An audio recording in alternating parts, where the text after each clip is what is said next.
you've been injured in an accident, one thing leads to another. Your injury leads to treatment. Treatment leads to hospital bills. Bills lead to debt. Debt leads to stress. The advocates can help relieve that stress. Having an advocate attorney on your side leads to faster resolutions, fair outcomes, and a peaceful recovery for you.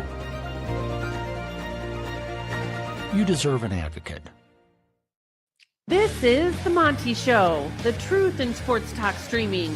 When you want unbiased opinions about your favorite team without the spin, all you have to do is find The Monty Show, streaming live and available 24 hours a day, 7 days a week on YouTube.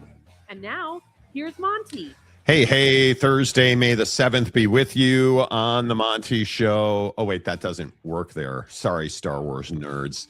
The Monty Show, as always, is a hater fest presented by the advocates at theadvocates.com. The best injury attorneys in the business. And again, don't forget that you can bring your bicycles to the advocates this weekend. You guys, let's go. Hook it up, get it done. The advocates, I love that they support our communities. And no matter where you are, the advocates are working in your community. And this time it's a big one.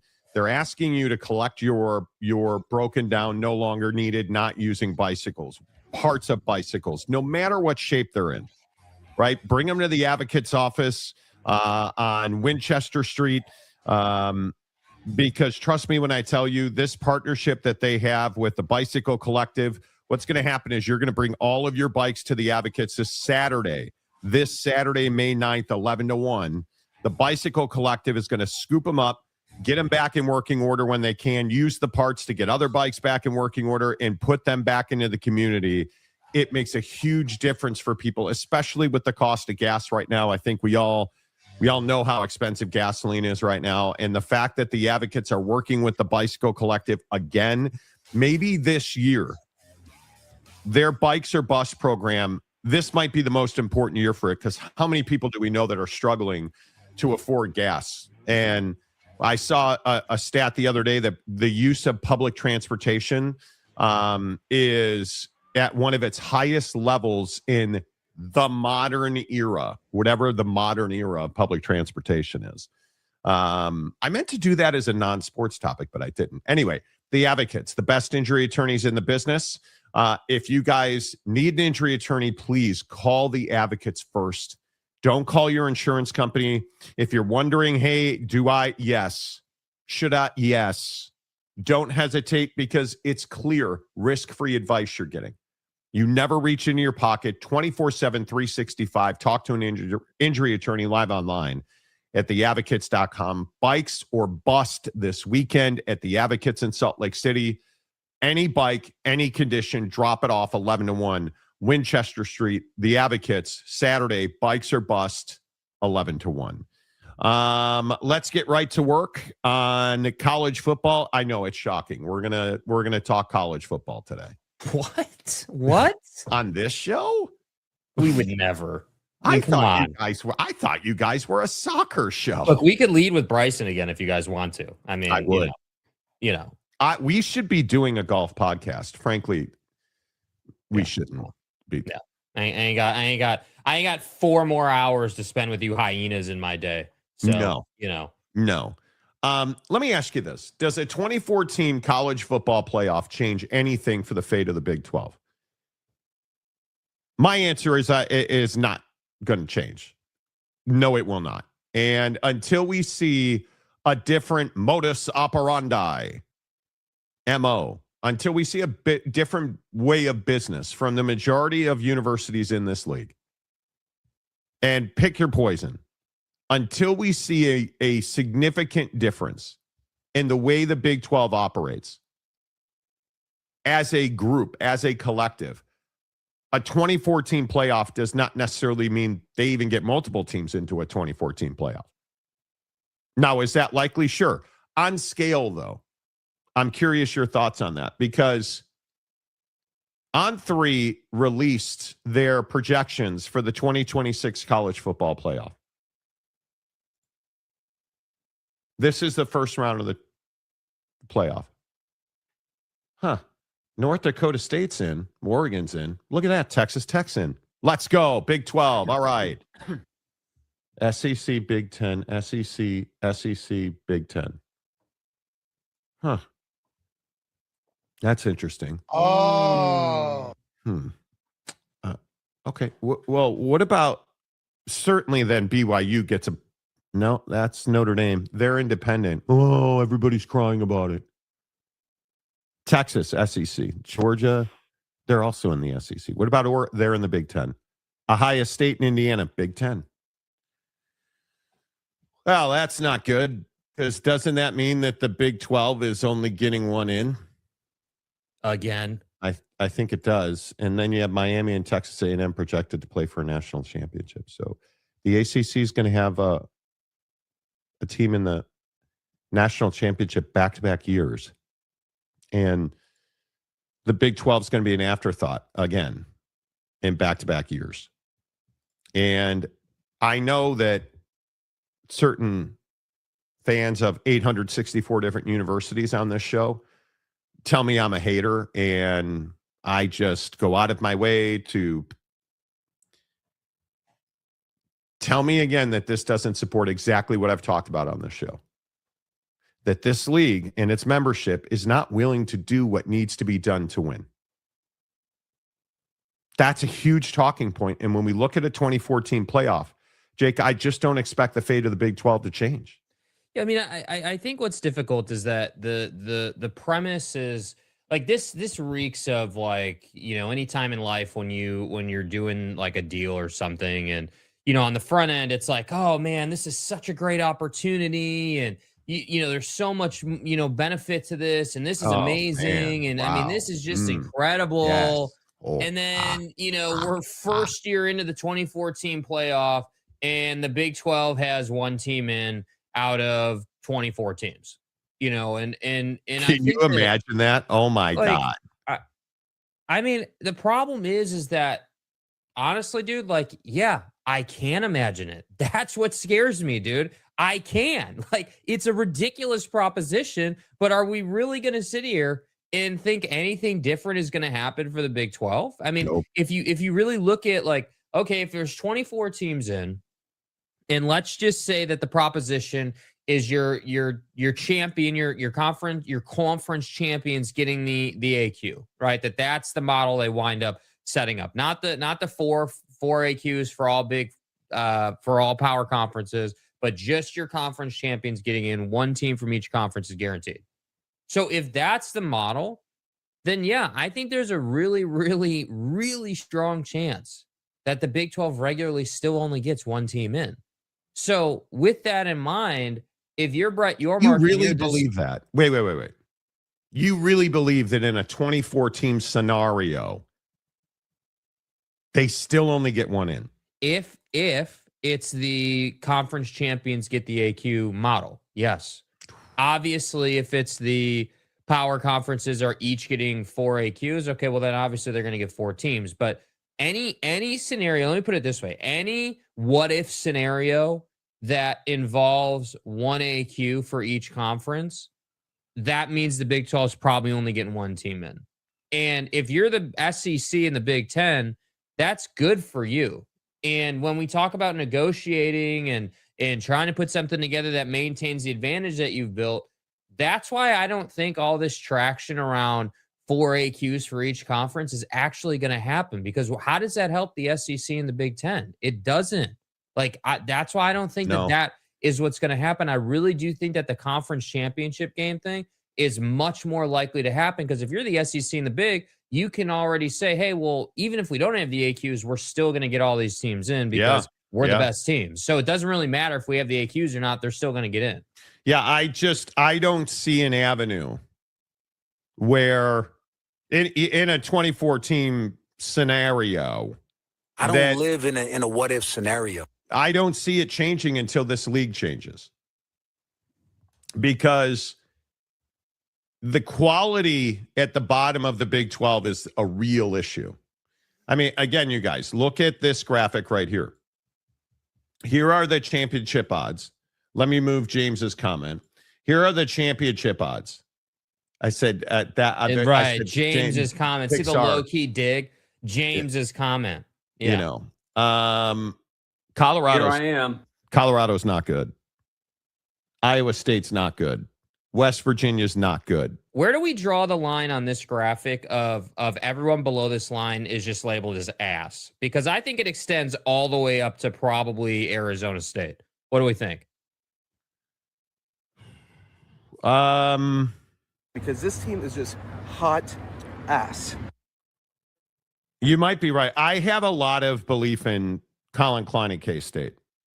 I'm probably, look, I admittedly was at a rap concert last night.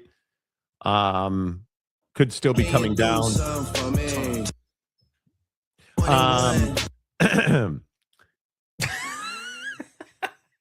So I could be delusional. There was zero weed smoked in that room, by the way. It was amazing. Rick Ross with the Seattle Symphony. Yeah, I'm on one too, Rick. The point is, I think I have a lot of belief in K-State.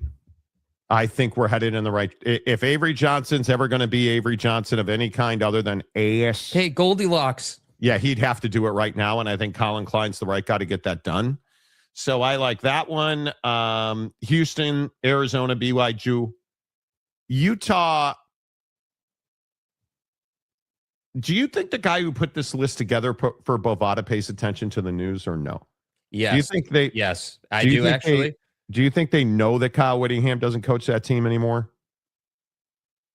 I mean, you don't have to have. You don't have to have structure in your smile. You can. The red tie is not saving you, brother. Dude.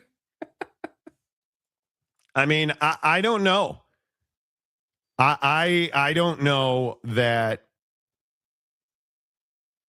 This is hard for me to believe. And with Heath Ledger coaching the Utah Utes football team, I think it makes it difficult for me to. I think it makes it difficult for me to take this list seriously.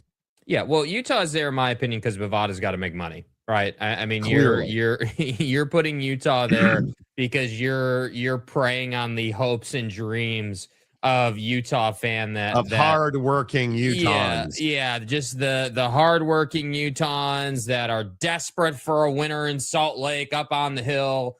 I think Tech being even, okay, cool, easiest predictor on the list. Utah, again, being 2 over BYU, because that's the thing. It's not just that Utah's 2, it's that you put BYU right behind them at 3. That's how you know that they're preying on the emotion there. Yeah. The one that I think is interesting is Houston and Arizona, and Houston being behind Arizona, given the fact that a lot of guys, a lot of talking heads, like Joel Klatt earlier this week, Josh Pate, like we've seen it, several people this week put out their post-spring top 25 and have Houston included in that. As they should. As they should. Yeah, as they should. But my point is when you look at this from Bovada, it's like, hey, I kind of feel like Houston and Arizona are pretty level, so you can kind of swap those two. But I really do think that the question marks start at either K-State or Arizona State. I think if you said, hey, well, who do you have more faith in to get it going quickly, Kenny or Colin, I'd probably go with Kenny. But I don't think that it's an indictment on what they have it going at K-State. I just think that Kenny has shown the ability to do it already, so we can have a little bit more confidence there. But again, he's still not right now. Not right now, though. It's not like, listen, if I need betting advice and Sorsby tells me to go Arizona State over Arizona, it was a Brendan Sorsby gambling joke. Wow. The point is, dude, look at who's here to bless us with his presence in the comments section, dude. Is it Brendan Sorsby? No, it's Morgan Scalley's Jawline. Has been a member for 7 months now. Wow. Wow. Just incredible, dude. I mean, let me at least pay homage to your presence here and put your portrait back up. I mean, just incredible work, dude. Really Great job. Well done. Great job, Heath. We appreciate you being here. And, it's a Joker reference. There you go. That's a Joker reference. He looks like the Joker from The Dark Knight. He really does. But, in all seriousness, do you guys buy into this idea that the Big 12 is being undersold? Here's where I come down on it. What do you expect out of BYU in 2026? Because this ultimately will decide the fate. I think I can't state it clearly enough. I expect Bear Bachmeier to be a Heisman Trophy candidate. Starting quarterback at BYU. I have seen a lot of tape. I have seen exponential growth in the throwing mechanics from basic, not sure what to do with my feet or my D when I'm throwing the ball, to using that center midline down to propel the football.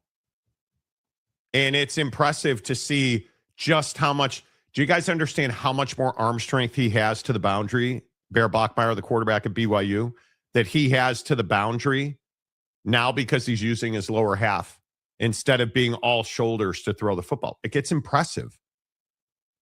I expect him to be a Heisman Trophy candidate. I expect BYU to lose 1 or maybe 2 games this year.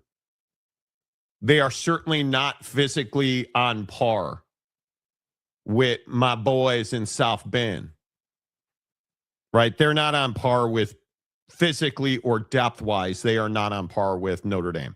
That doesn't mean that a game in Provo, all bets are off on a game in Provo. I don't care if Jesus Christ and the disciples are coming to town. Yeah, I mean, BYU's got a chance to win it. Yeah, I mean, it's a game on your schedule that the hype train's going to tell you have a chance in, and it'll be a competitive game. I don't have a doubt about that. But at the same time, that's clearly a game on your schedule that bolsters your schedule, right? So, like, if you lose that game by a touchdown, let's say, Bears driving it down the field late in the game, throws a pick down the game or whatever it is. Okay, great. I'm a big believer there is such a thing as a good loss for teams, and that's a good loss. That's a national championship caliber football team. Everybody knows it, and you were 1 possession behind it. I mean, that would be, if you lost the game that way, that would be a perfectly fine result. So if you win that game, you're going to have a hard time assuming you handle business the rest of the way on your schedule, not being in the CFP, in my opinion, just because you have credibility now. But I think that when you look at BYU, the expectation should be to win the conference. I mean, what else are you playing for at that point? I mean, you have all this development out of Bear Bachmeier. He looks a lot better, as you just said. Not to just retread what you said, but like, if your quarterback's in a good spot, if the team's in a good spot, you don't have coaching turnover, like you're obviously, yes, Jay Hill, but overall that defense is still going to be just as good as it was. I just think that you're going to be in a strong position. And I do think that everybody just thinks that Tech is going to just be able to overcome the quarterback issues. I got news for you guys, dude. The quarterback situation with Texas Tech isn't going anywhere. Like, you're talking about a team that's dealing with a guy who's just riddled with gambling problems. You're then talking about Will Hammond, who I'm a huge fan of. I think healthy Will Hammond is as good as any quarterback in the league. Give the guy a chance, but I think he's got everything he needs to do to be successful. But he is coming off the ACL. So let's see what that looks like. He's allegedly on track to start week 1. So we'll see. But ultimately, I think that BYU should be competing for the Big 12. BYU should be your 1 seed, winning the conference, and hopefully Tech can get in behind them. That's what I think happens. I just put this up here, and I tend to agree. We've talked about this repeatedly. Colorado, Iowa State, West Virginia, Cincinnati, and UCF will not be competitive in the conference this year, in my opinion. I think Oklahoma State will not be bowl eligible. I think Kansas is going to have a better than expected, but not conference championship level season. Conference. Baylor's going to be bad. TCU's going to be bad. And I think Arizona State is going to be in the middle. I don't think they're going to be terrible, but I don't think they're going to be good. Everyone below Arizona State is sub 8 wins, in my opinion. And it I would falls agree off with that. precipitously at I would agree with that. At probably like if you I think it falls off precipitously at Oak State. Oak State will be better. Yeah, I think Oak State's 5 wins, 4 wins. 4 or 5 wins. Not bowl eligible, but better. If I look at, remember, Oklahoma State hasn't won a conference game in 2 years. They're an absolute shit show. Tulsa, Oregon, Murray State, 2-1 at West Virginia, 2-2, 2-2, UCF, 3-2, at Houston, 3-3, 3-3, Colorado, 4-3, at Iowa State. Gosh, I mean, I want to say you're 5-3, but again, that's on the road. You're that's 4-4. a tough place to play. K-State, 4-5. Texas Tech, 4-6. Arizona State, at Arizona State, 4-7. Kansas, 5-7. I think that's as good as it gets. So, okay. Yeah. You're going to have to win games that matter. And Oak State is not right now ready to win games that matter. And it's not going to be offensive. I think that their offense will get instantly better. Obviously, with who you hired, you will get instantly better. Their defense is not ready to compete at the top of this conference. Yeah, that's fair. That's fair. So that's where I would put it. But I think Tech has a chance to be a one-loss team. Utah's very interesting. Utah is very interesting because I think when I look at the Utes, Idaho, win. Arkansas, win. That's in Salt Lake City. Utah State, win. Salt Lake City. Iowa State on the road, win. That right there, you're 4-0. 5-0 against Kansas, 6-0 at Colorado, 7-0 because Houston's in Salt Lake City. 8-0 at Cincinnati, 8-1 BYU, 8-2 Arizona, 9-2 TCU, 10-2 West Virginia. I think they win 10 games. BYU, Utah Tech, Arizona, at Colorado State, at TCU, you're 4-0. Iowa State, 5-0. Notre Dame at home, 5-1. UCF, 6-1. Arizona State in Provo, 7-1.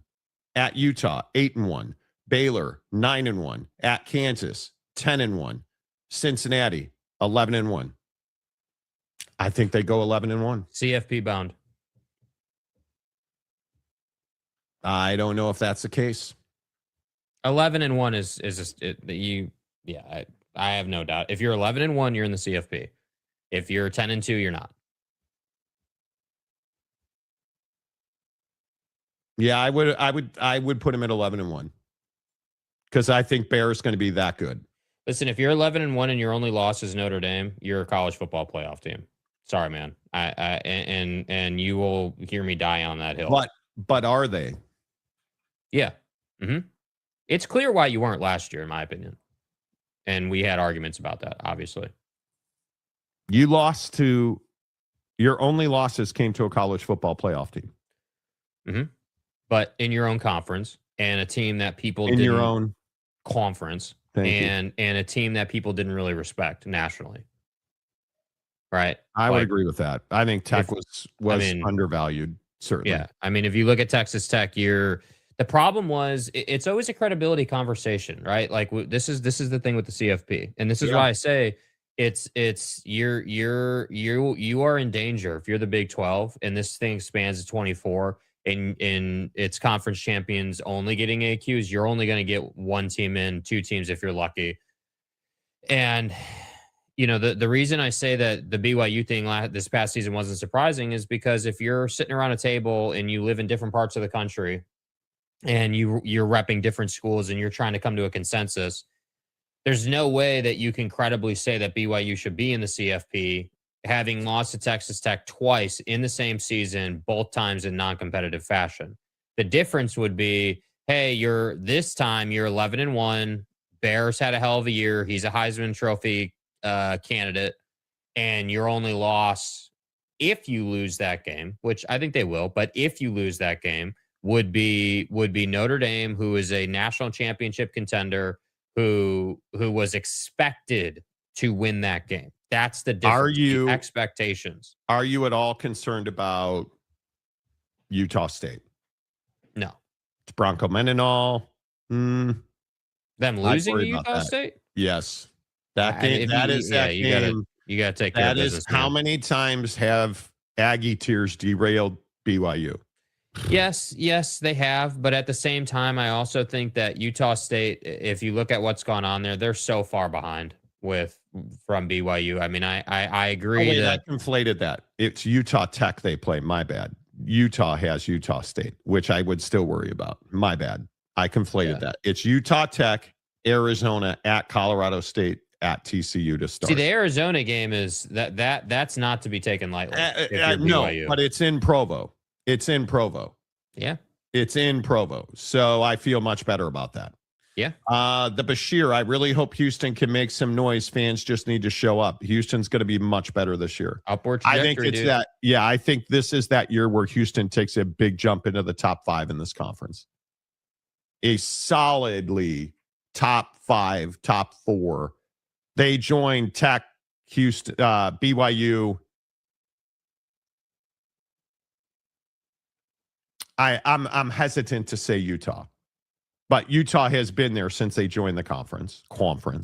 There's no question. Even worst case scenario, even with the Morgan Scalley situation, they're 8 wins plus, which automatically puts them in the top 5 in the conference. So, I'm telling you, if Buddy stays healthy for BYU, if Bear Bachmeier stays healthy, this team is going to. Yeah, they should be really good. That's what I'm saying. Like, I think that it's just a credibility conversation. It's another year where you're double-digit wins. It's another year where you're, showing your quality. And again, it's if you go back to the on-3 predictions. I mean, again, North Dakota State in the opening round. Why is North Dakota? Why do we all due respect? That's what I mean with the G6. That spot should be a power team. It shouldn't be a G6 team. Well, North Dakota State is going to be. That team's going to be very good. That team is going to be. I don't even question that they are. I think they'll be. My opinion is North Dakota State will be one of the 25 best teams in the country. Mm-hmm.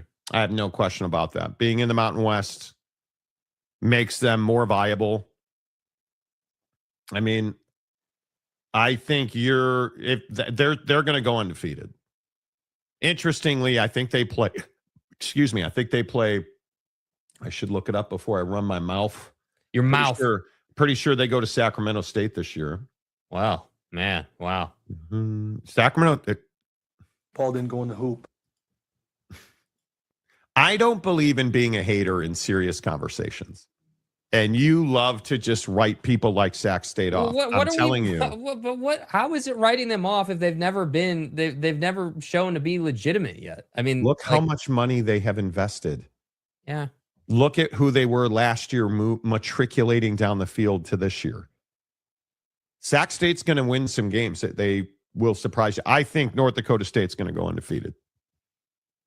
So I think North Dakota State, and this is just my opinion, but I'm fat. What do I know? I think North Dakota State right now is the best team in the Mountain West. Here, let me rephrase that. I think North Dakota State's the best team in the G6 right now. Yeah. I think they can beat, who's the best team in the Pac-12? Boise State. And I guess you'd go Boise State. Yeah, Boise State. And they're better than Boise State. Washington State, Oregon State. Yeah, they're better than those guys, for sure. I'm 100%. Yeah, I think it is. I think North Dakota State's the best team in the G6 right now. Yeah. And that puts them in a conference situation where Who are you, Wrexham? You're trying to get promoted? I don't think they're worthy of being a P4. Where are we at in society today? Wrexham. That's but- an elite poll, dude. North Dakota State can play with anybody. Yeah. And I think it's going to be fast. I'll be pulling for them in every game. Literally, I'm going to pull it. Anyway, the point is, I'm a bad person. I'm on the plane to Hawaii. Admittedly, I am on the plane to Hawaii already. Bro's already passed out in his plane seat doing the show. But you guys understand what I'm saying. Yeah. No, Yeah. I get it. Yeah. Media sensation. Who are you, Kid Rock? SEC and Big don't want to play Big 12 teams. I totally disagree with that. I don't think that's true at all. I think it's interesting you bring this up. Again, hear me. I didn't say you were wrong. I said I disagree with that. I think when I look at conferences, and I can't unhear it. I can't stop saying it.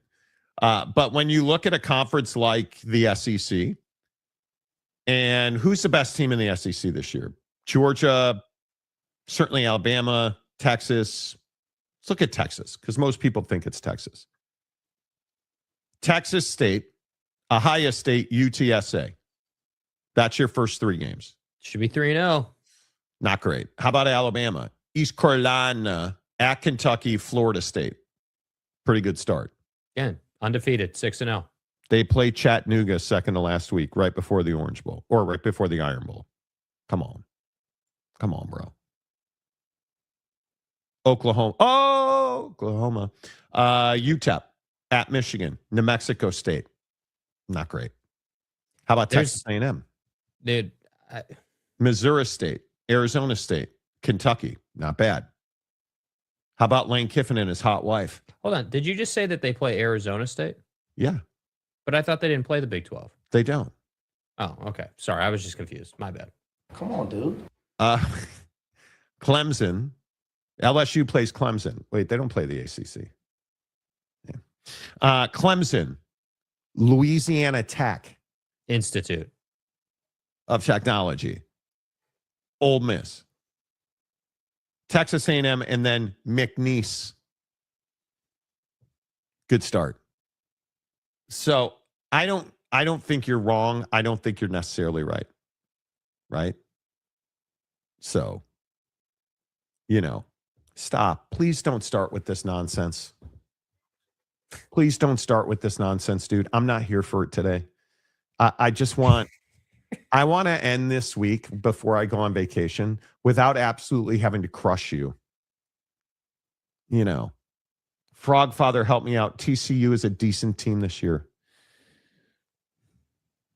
You have no basis to say that. Just because you want it to be the case doesn't necessarily mean it will be the case. And here, let me play the game for you. I'm telling you that TCU is not going to be good. Monty, I read the graphic from ESPN. Monty, they're in the top 37. They're like 24th. I'm telling you. Maker. Oh, wait, that's my other old team that I used to root for. Listen to me. Preston Stone. Oh, that's SMU. Mika, big boo. He's a really good baseball player. Anyway, the point is, TCU. It doesn't matter that ESPN put them in the top 25. But Monty. No but Monties. Timothy, remember, Sooner fan wants you to correct it to U of O. Is it wrong of me that I have anxiety for Texas over the Sooner game, dude? I mean, honestly, tell me they won't find a way to mess that up. Come on. How much pressure? How much pressure is Arch Manning feeling? I don't even know if you're Arch Manning. A lot. Do you know how many people expect him to be the best quarterback in college football? Every snap. And it's impossible to live up to that. There's just no way. Do you believe? Ryan Duffy using the voice bit at 5:34 a.m. Pacific is diabolical. What choice did I have? And If you're doing this wearing the white pants, that's even more incredible, dude. That's even more legendary. Yeah. Yeah. I'm not wearing white pants. Did you wear the white pants to the show last night? No. Oh, okay. So we haven't test piloted them yet. Okay. No, I have not. No, I have not. You know, it is what it is. Let me get some comments back at the top. Those are rookie numbers, Mike. Oh, God. What did Mike say? What did Mike Cocaine say? Bear has improved his arm strength so much. Cocaine Bear. Cocaine is a hell of a drug. Mike, that's an honor code violation. You Cocaine. would never. Possession by consumption, Monty. First of all, that was powdered sugar on those cookies. All Okay. gas, no brake. So much that he can hit his 21 quota by only doing it 7 times. Okay. Those are rookie numbers, Mike. Pump those numbers up. Fugazi, it's not fucking real. It's not real. Such a good movie.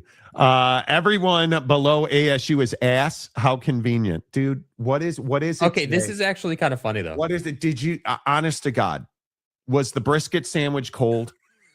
You know what's funny? When I said that, dude, Like, bro, when I said that, I didn't even look at the fact that TCU was the first team behind Arizona State, dude. That didn't even cross my mind. James, did you just wake up with a higher viral load of red assery today? Like, were you on that hantavirus ship or what?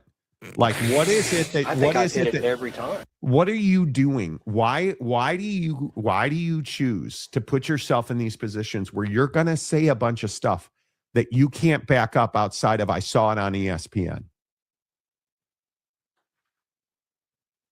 Why? Because that has been your argument for 2 days. Well, ESPN. Well, I saw it on ESPN. Hey, the graphic on ESPN. ESPN had him in the top 25. And then, like, next week, he'll go, ESPN's not giving us the love we deserve, Monty. I'm boycotting. North Dakota has 2 good losses last season and one on one of the grade O. North Dakota did. Interesting. Okay. Bacavo.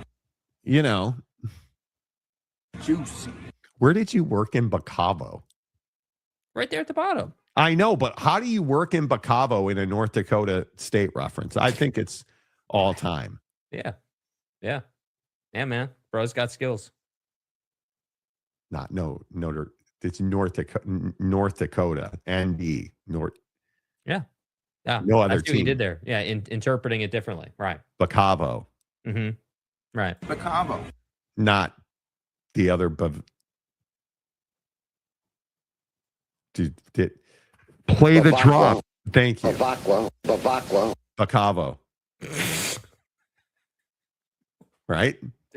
Bacavo. That's what he meant here. See, that's North Dakota and Bacavo. Right. Bacavo.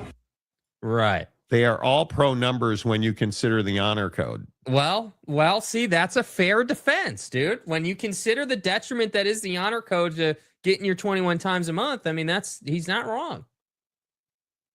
TCU is ass like Monty's bowel movements. I put a solid, well-formed pile out yesterday.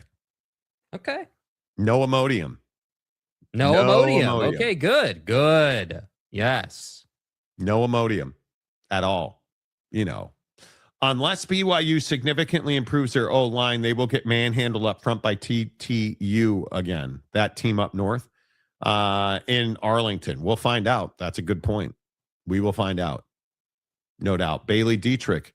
Whoa. What happened there? Stadium guy James, everyone below ASU is ass, including Oklahoma State and TCU. Does Deion Sanders survive another year at Colorado? Not if they don't go to a bowl game. Yeah, that's I don't look. I like Deion, but it's catching up to him, man. I do not think West Virginia will sniff the conference championship game. However, I do think they will be improved a good deal. I would agree with that. Hope so, man. Mainly because up front, I think they're going to be much better. Yeah. O-line, there you go. O-line's looking killer. Still worried about the D, though. You're always worried about the D, man. I know that's kind of been your focus. Listen, at Mike's age, The D is a problem. Right. If Prime continues to pretty much ignore the running game, he will not last long. Totally agree. Yeah. I think Oak State could finish 6-6. TCU should get at least 8. You know, how do you and I'm just asking for your mom. How do you figure where are the 8 wins? In all seriousness, if I just sit here and caress TCU's schedule. North Carolina, Grambling, Arkansas State, 3-0. UCF, 4-0. BYU, 4-1. Now, Baylor, who you said is going to be exponentially better and will be the best team in the Big 12. I believe James said that straight away. Yeah. On one of his burner accounts. 5-1. Or excuse me, 4-2 after losing back-to-back to BYU and Baylor. Right. 5-2, West Virginia. 5-3, Kansas. 5-4, Arizona. 5-5, K-State. 5-6, Utah. 5-7, Texas Tech. So even if I give you Baylor, and I know, James, Baylor is the best team in this conference. So I understand they got DJ Lagway, who you said is the best quarterback in the country.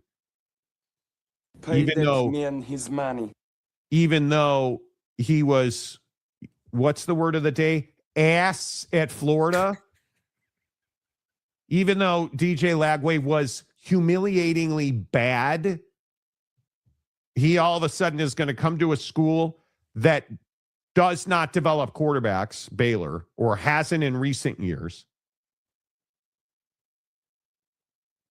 And he's going to be, because you said it, the best quarterback that anybody's ever seen ever this side of Alan Bowman. Dude, James, you're getting in some water here, bro. I'm just telling you. You know.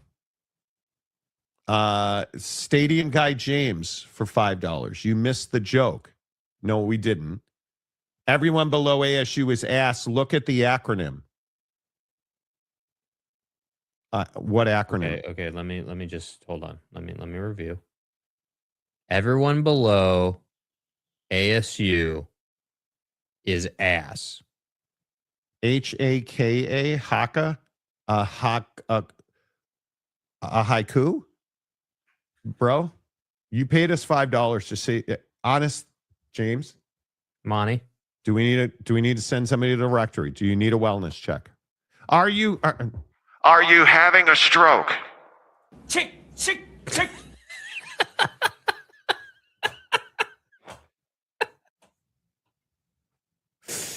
The acronym? Can you explain the acronym? I don't understand. Do you know what an acumen is? Yeah, I don't understand. I'm sorry. Maybe it's just too early.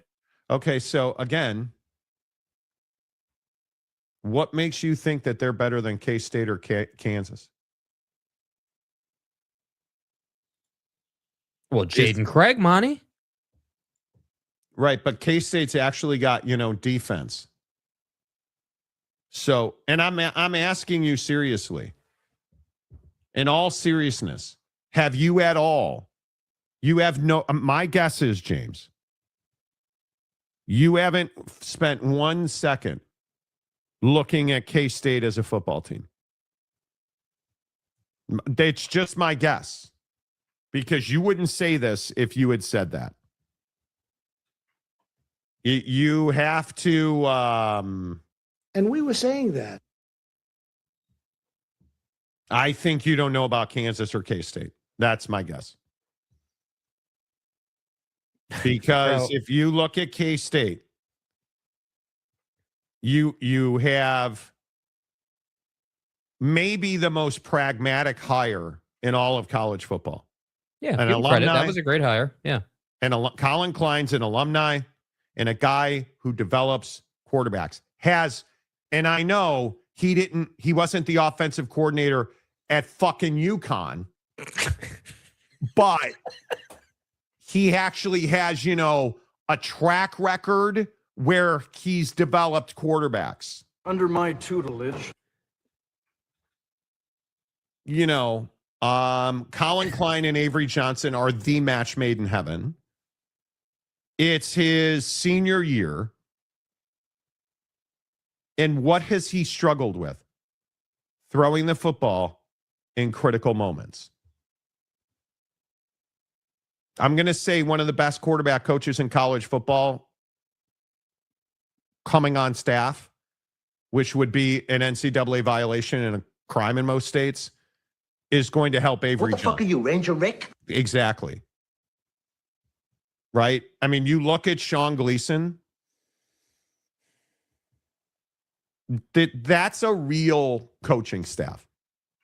Not Buddy from UConn's flag football program. But Harvard. Come on. And yeah, your quarterback. Oh man, did you see what he did again? Listen, bro, did you see what he did against MIT last year? Princeton, Monty. I mean, Ivy League. The way he dominated Princeton last year, that throw off the edge out of triple set 9 empty tray motion 9-6 banana Y2Z was incredible. I'm just sensational. I think realistically, K-State is a 9-3 football team. Bro, if they're 9-3 in year one under Buddy, that's crazy work. I mean, I'm not saying you're being ridiculous. Look at their schedule. Think that's possible. Look at their. I've actually, James. Let's get crazy. I've actually done the homework before I say things. F around and find out. Now I still sound stupid, but at least I've done the homework. Yeah, you know what I would say before you go down the schedule with Avery and that whole situation is I just think that Avery Johnson.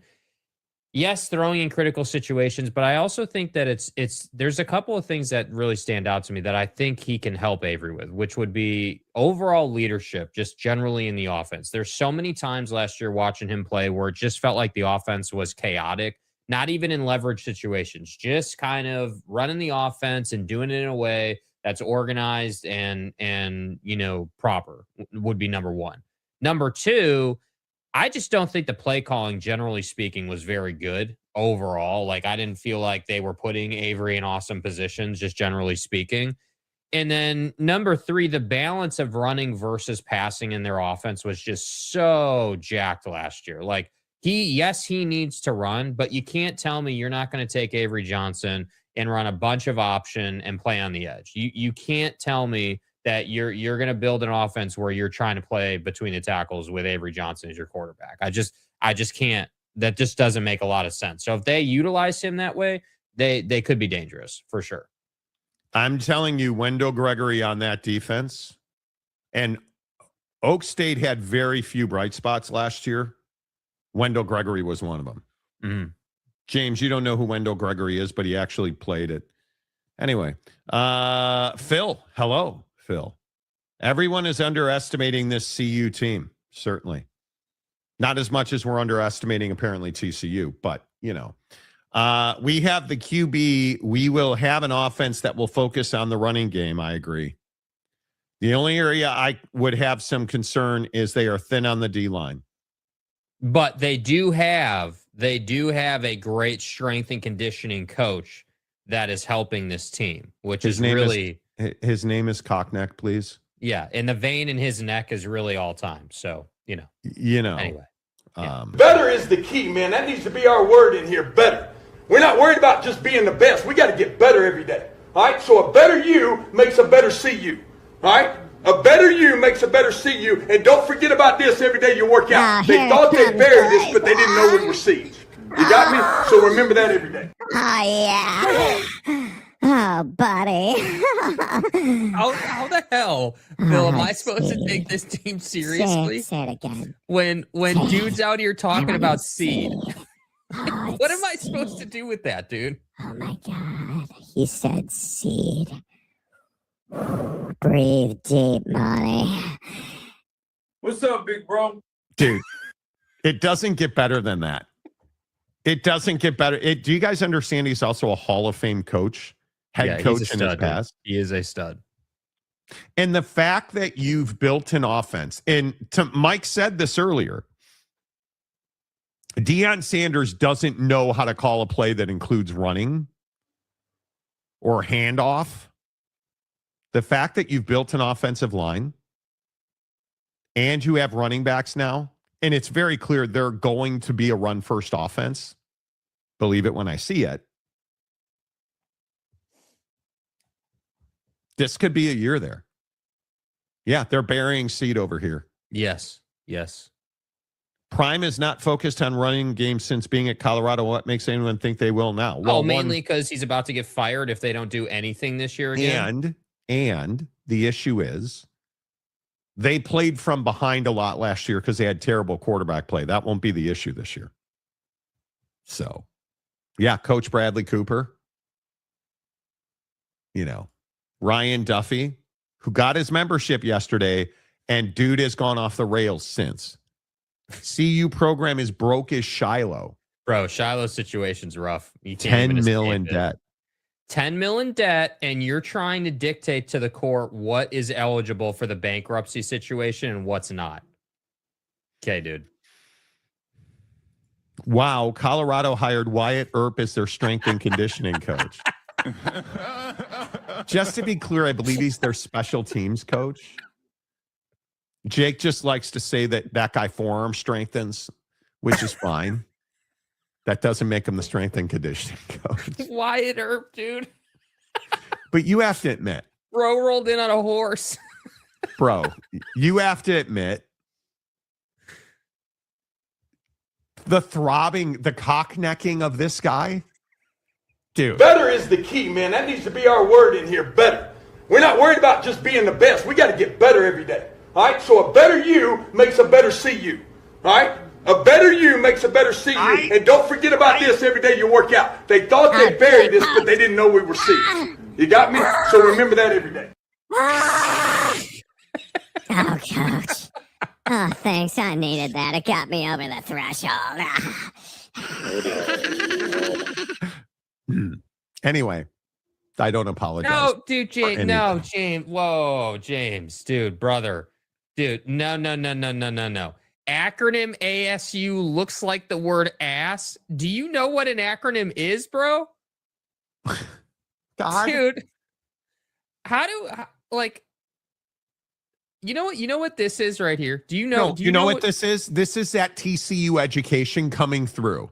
I personally believe that U.S. Americans are unable to do so because some people out there in our nation don't have that. And I believe that our education, like such as in South Africa and the Iraq, everywhere such as, and I believe that they should, our education over here in the U.S. should help the U.S.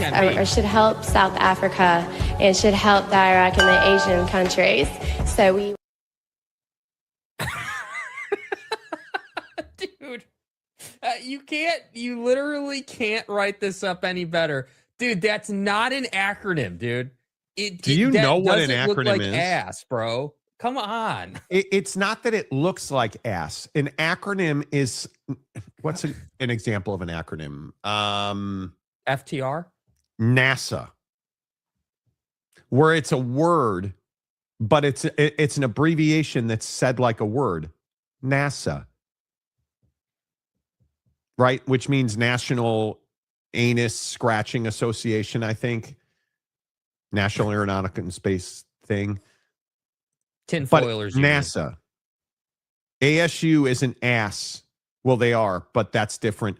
They have tons of ass at ASU. Trust me.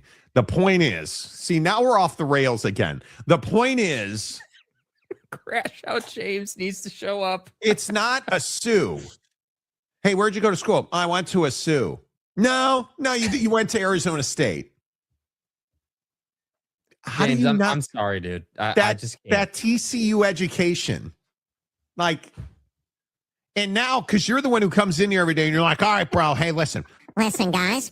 I'm going to get my MDiv, which is an acronym. MDiv Devo. It's an acronym.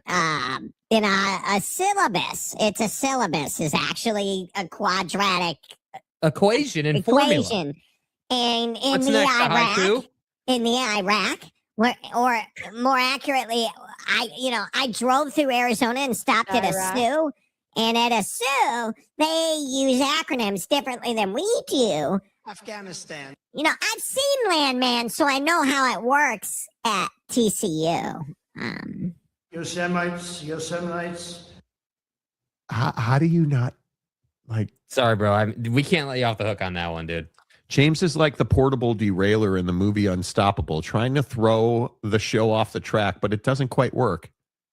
James, that's not an acronym. It's an asynonym. Exactly. Texas State James says, I know what an acronymization is. Exactly. Right. That's not an acronym. No. Quicksand James, that's an acronym. New It's account an handle. abbreviation, you dope. Exactly. We need a new Texas State James Burner or Oklahoma State James Burner or whatever. That's not an acronym, James, as an account handle or something in reference to the acronym He situation. said that ASU's an acronym. Vexes me. Like you quite literally, for a guy who went to Syracuse, Oklahoma State, Baylor, SMU, and now TCU, you can't make this up that he doesn't know what acronym is. I want to give you the benefit of the doubt. I truly want you, James, when you do your intensive for your H-min, I want you to succeed. But No. where is Jeremiah Champion, the school teacher on this? He's legitimately a school teacher. You need to go to Jeremiah Champion's class and learn what an acronym is, because ASU is not an acronym, and it doesn't look like ass. Like he may be. I don't know, James, but God help pedophile priests. And for That's those all I of you can who are say. trying to keep up here, I just want to 2-second review here. We started the show today talking about Bovada's Big 12 Conference Championship game winner odds, right? Which is different than Bavacqua. Yeah, that's different than Bavacqua. Right. This is not the Bavacqua game, Big 12 Championship game winner odds. This is Bovada, which is different. Bavacqua. So the point is that I said everyone below Arizona State is pretty much ass, right? Like you look at this list and you're like, all right, yeah, like basically Arizona State and up is like decent teams to better teams, and everyone below Arizona State is ass. And Yes. Or James came SU. in here. Asu.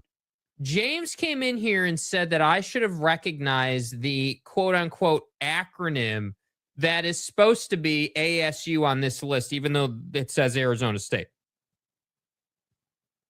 I mean, it's impressive. That's how we got here. Acronym.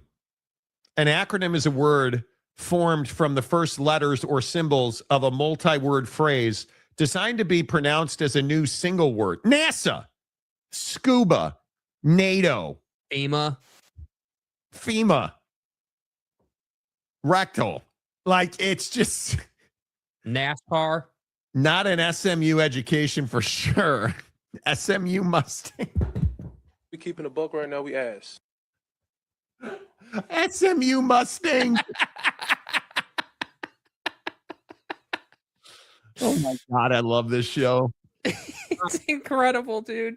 This out of bed every day at 3:45. Dude, moments like this make all the nonsense of doing it completely worth it, dude. And this is why James is a legend, and he doesn't understand this. Monty, why do you hate me? What did I ever do? You did. This is what you did. This is why I love you, right? Like this is why you're a legend on this show, and that you don't know what an acronym is. As somebody who beats down our throat every day, like you're Dan Lanning on this show, that you go to fucking TCU. I'm a student. I'm enrolled. Hey, breaking news. James is enrolled at TCU. We're going back to the freaking moon, that's why. What would James do? Yes. It's the rule I live by. Hey, there's a Walmart. What would James do? The manager. Right? Like multiple times. Come on, dude. FBI, CIA, DEA. Bro, we're at this point in the show and we haven't even got to Rossini yet. Do you understand that? Do you understand that's how good this show is right now? Who? That this big nose Kate hasn't you. even been mentioned yet. We simply put a tweet on the screen and this is what James did with this tweet, dude. That's incredible work. You just put a Incredible. little morsel of All cheese it on the takes floor. is A little push. morsel. And you just see the rat run up and eat it. And It's incredible. It is incredible. I mean, James painting a laser target on his face for the casual drones every day accidentally. Oh, the one lone sad Iowa fan. James teaching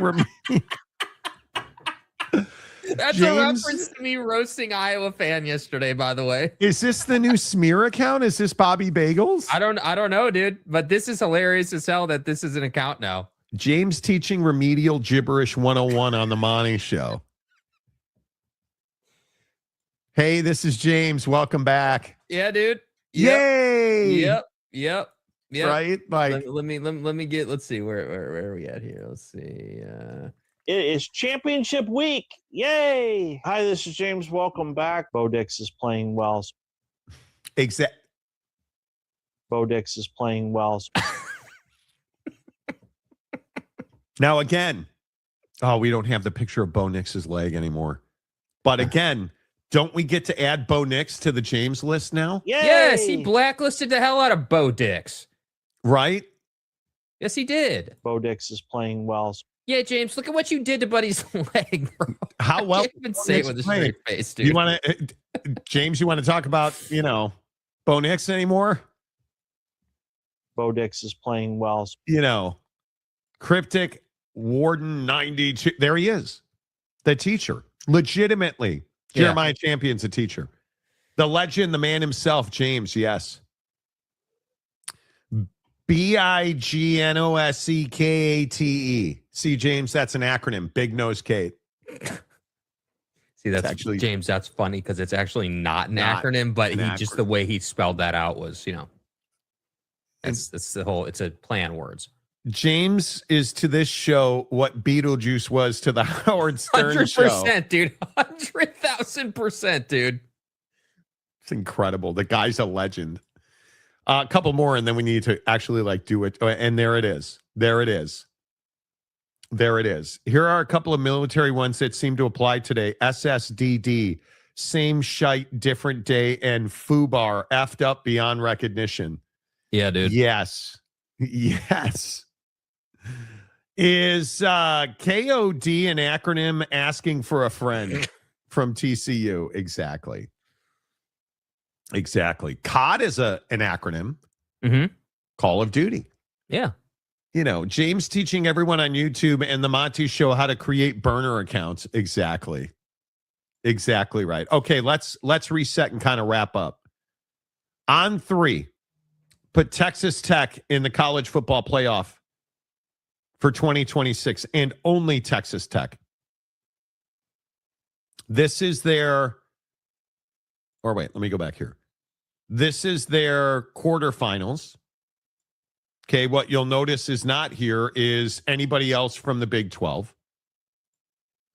First round, North Dakota State's in. Oregon, Texas Tech, there it is. Texas A&M, Penn State, Texas, Oklahoma, Indiana. Quarterfinals, the beloved. Going all the way. Fuck off, Arch. Georgia, Oregon, Ohio State, Indiana. Miami and Texas A&M. Then they have Miami and Georgia, Ohio State, the beloved, and then they have Miami losing to the beloved in the national championship game. So you do the math here. BYU's not getting in, and neither is anybody else from the Big 12. And so here's a couple of questions for you. If we go to 24, does anything change? Does the Big 12 get the benefit of the doubt or multiple teams in the tournament? My answer is no, it does not. I mean, I think the only way they would is if Again, it's all going to come down to setup. So like when we tell you guys that like Brett Yormark or conference officials are negotiating their ass off to get the right setup. I mean, this is their Bunker Hill, if you will. This is their life or death situation. Because if this is a thing where the SEC and the Big Ten are cool, or maybe like on the same page or in agreement that conference championship winner is the AQ, and then the rest is at large, and then you can kind of find a way with the schedule to make it all work together. That's bad news for the Big 12 because the ACC's already shown an ability to get to the CFP with regularity at this point. The Big 12 really is in football the worst conference right now, in my opinion. I just think you can't get away from it. And I think that it's really unfortunate. I hate that I have to sit up here. We have to sit up here every day and talk about the fact that the Big 12 underperforms. They just do. Like the last 5 years have not been good for the Big 12. And 100%. I'm not trying to be like a fear monger or like, go down that path, but it does. I get concerned genuinely. I genuinely get concerned that if you're only going to put one team in the CFP for like the next 5 years or every season until the new entity is created around 2030, in my opinion, when all the TV contracts come up for negotiation again or whatever, like you're going to be in a really weak position. And what the saving grace for you is going to be obviously that the Big Ten and the SEC need you for scheduling purposes in a new entity. But you can't have it both ways in the sense that Brett Yormark can't constantly be out here trying to say things like, hey, like we're really good and like we're innovating and we're doing all these great things and private equity and LED floors. And, like he's really working hard to position the conference publicly as a conference that's on the forefront of college athletics, pushing the boundary, having success. But that only goes so far when I can go up and down this Bovada ranking or whatever, odds to win the championship game. And you're like, yeah, there's really like 3 teams, maybe, if you want to stretch it. Well, the hard part is, again, BYU, who I will continue to tell you has to do it bigger and better than everybody else. If I'm looking at their over-under win totals, like the Bullseye has them at 7. College Football News has them at 10. Has BYU at 10. BYU 10-2. I mean, the National Composite has BYU's win total at 8.5. And I agree, their schedule is not easy. And adding Notre Dame to this schedule was incredibly important, but also, goddamn, that makes it much more difficult. I think it's what you have to do. And this is, maybe we probably ain't got time for it today, but at some point we need to talk about scheduling philosophy, because I don't think in today's day and age you can, if you're anybody but the SEC and the Big Ten, I don't think you can be out here scheduling soft. I think you have to be. Again, you want to talk about doing it bigger and better, go 11-1 with your only loss being Notre Dame. You'll be in the CFP. If you do that, you're in the CFP, because at that point, nobody can say about BYU, hey, well, they're not good enough. You can't say they're not good enough or somehow they wouldn't be competitive enough, because you know what the truth is? Everybody's going to see BYU playing Notre Dame, because Notre Dame is nationally relevant to the people who matter to the college football playoff. So the Notre Dame game for BYU is a measuring stick for BYU, but it's also a measuring stick for Notre Dame, because if Notre Dame is national championship good, you should beat BYU by at least 10 points in their own building. You should. But if BYU keeps that game close and keeps that game interesting, let's say that they're up by a field goal at the half somehow, which I doubt, but let's say that were to happen. Do you know how many eyes would watch that game and how good that is for BYU's case at the end of the year? Like, that's what you need. That's why I think with scheduling philosophy, again, it's what we talked about in the Big Ten with USC. Like, yeah, is USC's route incredibly difficult? Would it be incredibly easy to be like a 6-win team? Yeah, but what is the reward for getting to double-digit wins off of that schedule? That's why I think you have to load your schedule up. And again, it comes right back to the 2014 situation. Why do they want 24 teams? Because they want to schedule their ass off and they want to be okay with 3 and 4 loss teams getting in. And that's the quotient in the balance that has to be found. Yeah, I don't know. I think the Big 12 is in a very tough spot running straight uphill. Yep. I think it's very tough. Tom Dean, hello. I think the Big 12 is decent in the 15 to 30 range. Problem is that buys you zero credit. It's the top 10 that counts. I totally agree. Let's see. Jason, will there be any teams in the Big 12 that use the equity deal? People are making too much out of this. Do you guys understand that teams don't have to opt in right now? Mm-hmm. They have a year to opt in, to use the line of credit. What teams are doing now almost doesn't matter. And I will say the same thing about this private equity deal that I've said since we talked about it last week. This isn't a private equity deal for membership. It's a private equity deal for the league. The conference is going to use that money to grow its money. They're going to spend on sales and marketing infrastructure, which is exactly what they should do. Bring in more money in brand deals. That's all that matters. That's what this private equity deal is all about. And people obsessing over how many teams, why do you care? I'll never understand it. Yeah. Yeah. Like, why do you care how many teams in the Big 12 use private equity? I'll never understand it. Ryan Duffy. The ACC and Big 12 are buffoons for not doing a non-conference scheduling agreement. There's zero downside, or is that an acronym? When they are all already punishing the Big 12 on the committee. But if you're the Big 12, do you need that? You're out of conference scheduling is not a problem. Yeah, I mean, BYU just added Notre Dame. Your scheduling isn't the issue. The issue is you need to win every game. And you need your presidents to do everything they can do to win every game, and they don't.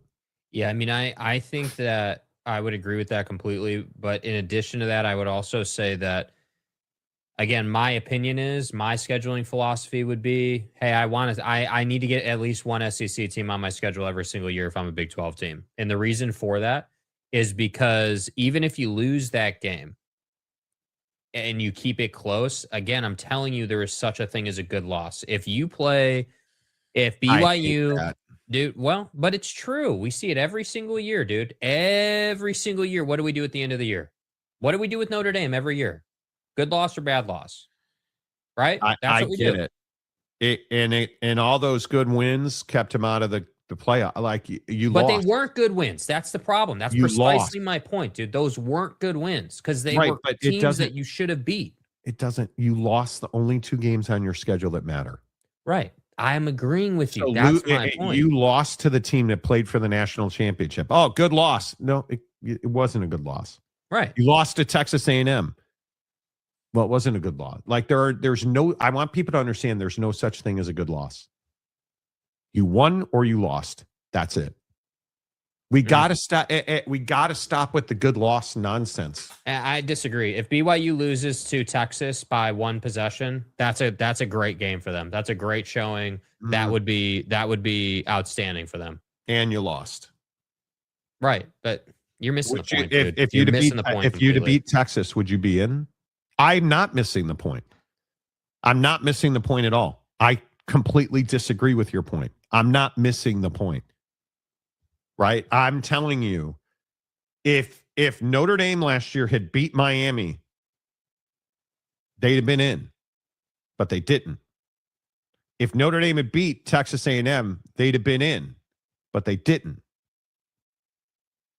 There's no such thing as a good loss. Right, but the difference is the context and the expectations are different for Notre Dame than they are for a Big 12 team. Losing to Texas Tech.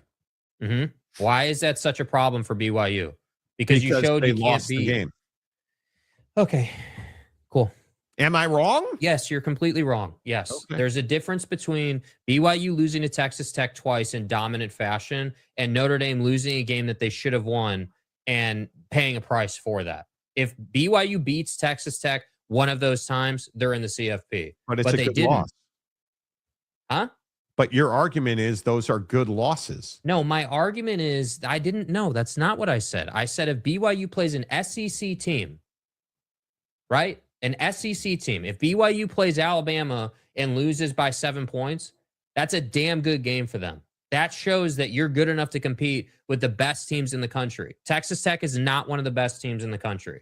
So if you lose to Notre Dame this year, yes, that's a damn good game for you. Yeah, No. it is. Yeah, No, it it's is. not. If you go 11-1 and you lose to Notre Dame by 7 points, you're in the CFP. No question about it. I don't think so. I don't think there's no. What evidence do you have of that? Last year, like you can look at why they didn't get in last year, and then you can look at their schedule this year, and you can say, okay, well, you didn't get in last year So, because You're a one-loss team that lost its conference championship game, and they didn't get in, and that it doesn't math, Jake. If they lose to Notre Dame, there's zero evidence anybody on that selection committee is putting them in. Okay. Look at the history of college football. Look at the last 2 years for BYU. It's inarguable they should have been in last year. They didn't get in. I disagree completely. It's the first time in history it happened. They didn't get in. BYU has to do it bigger and better. If they lose to Notre Dame, they're not getting in. The argument will be they couldn't even beat Notre Dame at home in Provo. Can't put them in. That will be the argument. You can almost write it down. Like it's just the plight that BYU consistently finds itself in. And I don't know how you fix that. I really don't know how you fix that. But yeah, I guess we can agree to disagree. Let me play devil's advocate. What if BYU and Notre Dame play a 3 overtime thriller and Notre Dame wins? Does that help BYU? No, it almost demolishes Notre Dame. It does not help BYU. That scenario hurts Notre Dame. It hurts both of them. I'm telling you, you guys, how many years have we talked about it on this show? 10 years in all likelihood. BYU has zero margin for error. They will never get the benefit of the doubt. They never have. They never will. It's why they're not in it's why they didn't get invited to the Pac-12. It's why it took so long to get an invite to the Big 12. Sunday playing Magic underpants. Who wants that? And then you only lose to Texas Tech last year. Yeah, I can't put them in. God, couldn't beat Texas Tech. So is that disrespectful to Texas Tech or BYU? Or even worse, both? Because Texas Tech's a quality loss. Only there is no such thing as a quality loss. It's not a quality loss, though. It's not even close to a quality loss. Okay.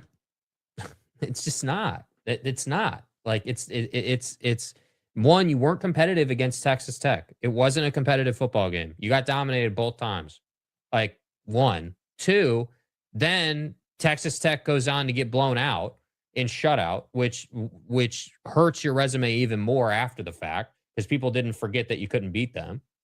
So that's what I'm saying. I think that you're like, we just disagree on what a quality loss is. You're disagreeing with the premise, and I'm saying that Texas Tech wasn't a quality loss. A quality loss would be losing to a team that everybody agrees is better than you and can win a national championship. That's a quality loss. Notre Dame would be that team. Like Texas or Bama or Ohio State would be that team. That group of teams at the top every year that is always in the national championship conversation, which is why.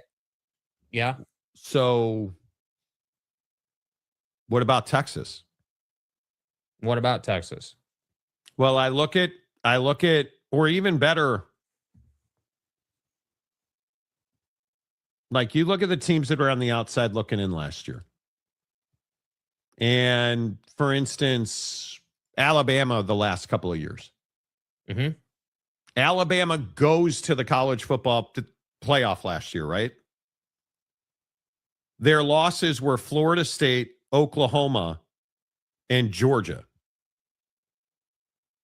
They avenged the Oklahoma loss, I think, in the first round, and then get absolutely doused by Indiana. So you put a 3-loss Alabama team in, and their 3 losses were getting blown out by a terrible Florida State team. Right. Losing to Oklahoma and losing to Georgia in, wasn't that the SEC championship game? Mm-hmm. I think that was the SEC championship game. Yeah. Mm-hmm. BYU only lost in the regular season to Texas Tech, a playoff team, and then lost the conference championship game to Texas Tech. And we are applying a different standard to Alabama than to BYU, when the scenario was far better for BYU, who didn't lose to a shitty Florida State team and still got left out. How do you math how Alabama got in and BYU got left out? Because Alabama plays a much more difficult schedule than BYU, and Alabama has massive credibility with the College Football Playoff Committee, which, again, I'll still maintain matters. Everyone says, oh, it doesn't matter what you did last year, the year before that. I disagree. I think that if you're a team that is in the CFP regularly and in the conversation constantly, it's like balls and strikes with umpires in baseball. If you're throwing more strikes, that borderline pitch is probably there's a better chance it's going to get called a strike than a ball if you're throwing strikes constantly.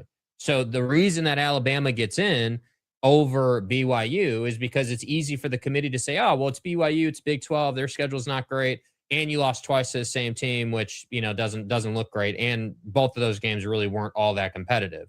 With Alabama, what do? And I'm not even saying I think that this is right, but I just think it's what happens. So they go, hey, well, awful loss to Florida State. Kalen DeBoer almost gets fired allegedly off of that loss. They then work through the season. You get 2 more losses, the Oklahoma game and then the Georgia game. The Alabama-Georgia game was not considered a bad loss for Alabama because it's one of the best football games of the season. Everybody agreed with that. Wasn't that an overtime game as well, I believe, or like a super tight game? Came right down to it, if I remember. So that was the logic. Is it's all in the quality of your schedule and obviously the way the games went. So I don't think it's that, like, yes, BYU has this thing where, like, they have to do it a little bit bigger and a little bit better, but part of that is because you're playing a Big 12 schedule that people don't really respect. And it's also the fact that you don't get the opportunity, which is where this conversation started. You don't get as many opportunities to play SEC caliber competition or national championship caliber competition, which hurts your credibility with the committee. So then Notre Dame only loses to 2 tournament teams. Mm-hmm. And doesn't play a close game the rest of the way. And the commenter is going to say, well, they didn't play anybody, Monty. Well, we absolutely dominated ranked USC and Pitt teams. So we played 2 ranked teams. Mm-hmm. Like, it just that you can't apply the argument individually. I agree Notre Dame shouldn't have been in. Mm. But you can't say that Alabama belonged in, or we can agree to disagree. There's no point in, I don't want to beat it into the ground. Mm-hmm. But, hey, real quick, how healthy is ESPN? If I said, because everybody's trying to pronounce that ESPN is dead. Right. And I agree. Like, for instance, such as in, like, how do you let Duke go to Amazon? It's a very interesting question. And a lot of people are saying, well, ESPN couldn't afford to meet the number. And ESPN has had layoffs. And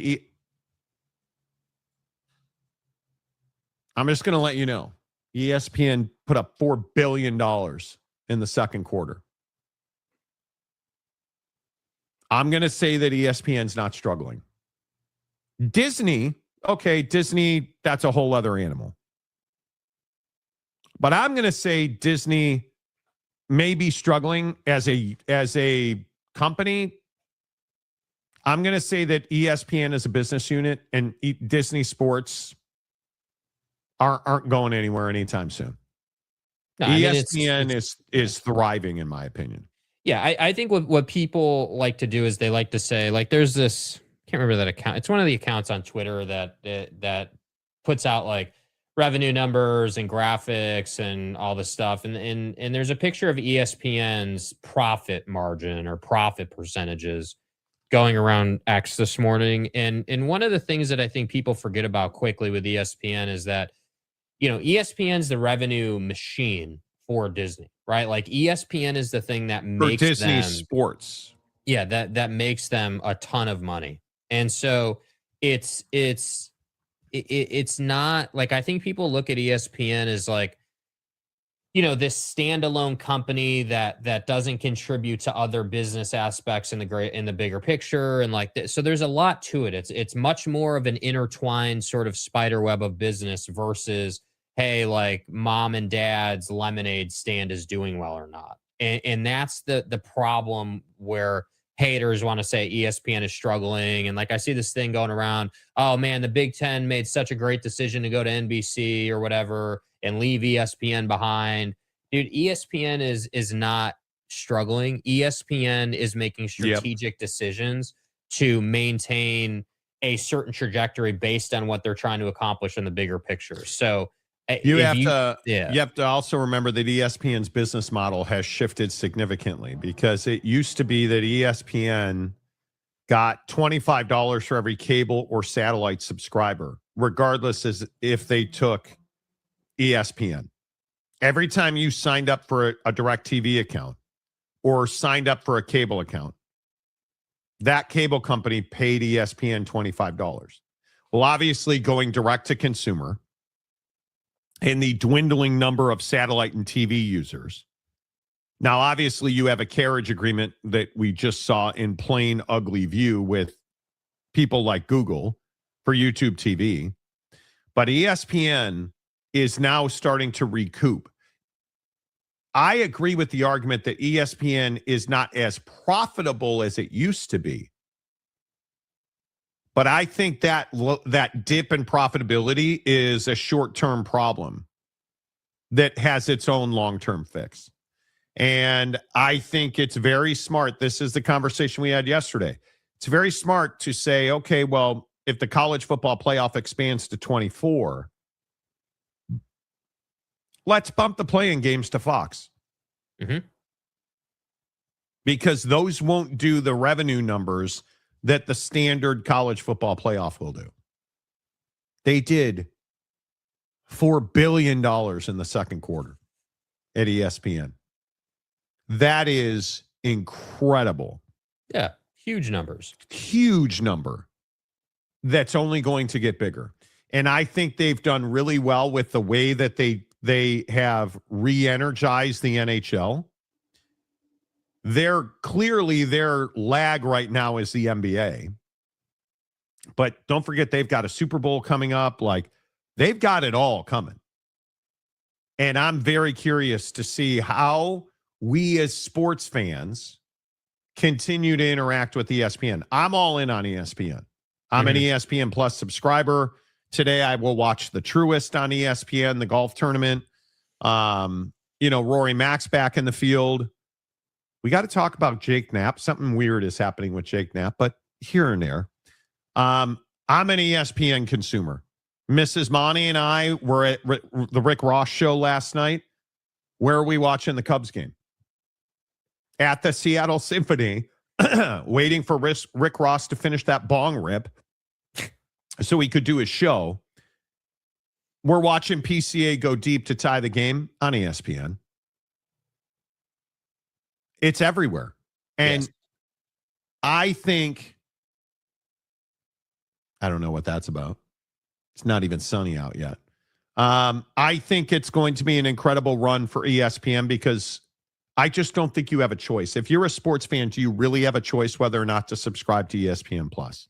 I mean, in practical terms, sure you have the choice, but I mean, if you're a serious sports fan and I guess it comes down to your opinion on your feelings on Major League Baseball and golf. My opinion is that the overall value of the ESPN app and the direct to consumer content does hinge on your enjoyment of the secondary sports offerings. Like if I was only on ESPN for football, I probably wouldn't be subscribed, right? That wouldn't be as valuable to me because it's not football season. But it is valuable to me because just like that example you just gave about the show last night and watching the baseball game, the baseball situation for ESPN has been ongoing, and I think it's finally in a place where it's really good and really accessible.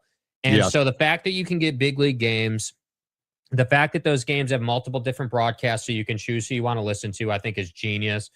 I was really glad that they included that option.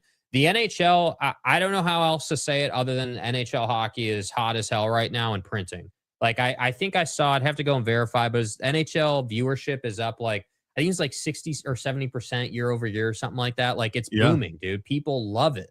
And the NBA, what's interesting about the NBA is that NBA viewership actually isn't that crappy right now if you're just purely looking at the numbers, but the relevancy of the game itself and of the players and like that whole side of it isn't great. At least we have the Knicks winning, at least we have one bigger market team winning, but I'm just not as plugged into it. But luckily for ESPN, yeah, I am going to be watching the Truist today. Yeah, probably going to have a ball game on today at some point. Like there's value there. You guys understand that NHL viewership was up 68% year over year for round one of the playoffs. Yeah. Regular season up 23% year over year. It's the best average NHL TV viewership in 15 years. That's what's incredible. And for me, like following Connor McDavid's exit from Edmonton to Chicago in a blockbuster trade, that's called manifesting. It's an acronym for it's going to happen. Man, I sure hope so, dude. I think the NHL is going to be incredible. And I thought it was an interesting story on ESPN because so many people have rooted for their demise, and it's just not going to happen. Yeah, Sorry to disappoint you. There's a lot of haters for sure. There's a lot of people who dislike ESPN and are burned on it. And isn't this the problem with bringing Skip Bayless back? Isn't this the problem? Like, I think, and granted, everybody, I don't know why everybody's talking about like Skip Bayless got a new contract at ESPN. It's a one-off. I think it's tomorrow or whenever it is. Tomorrow, 10 Eastern. Which I hate because screw him. My feeling is, and this is just me, but my feeling is that ESPN needs to get rid of talking head shows. I just think they're bad for business. I don't. What are you winning with bringing Skip Bayless to First Take? I don't know because I don't watch, so I haven't the slightest idea. I truly do not know.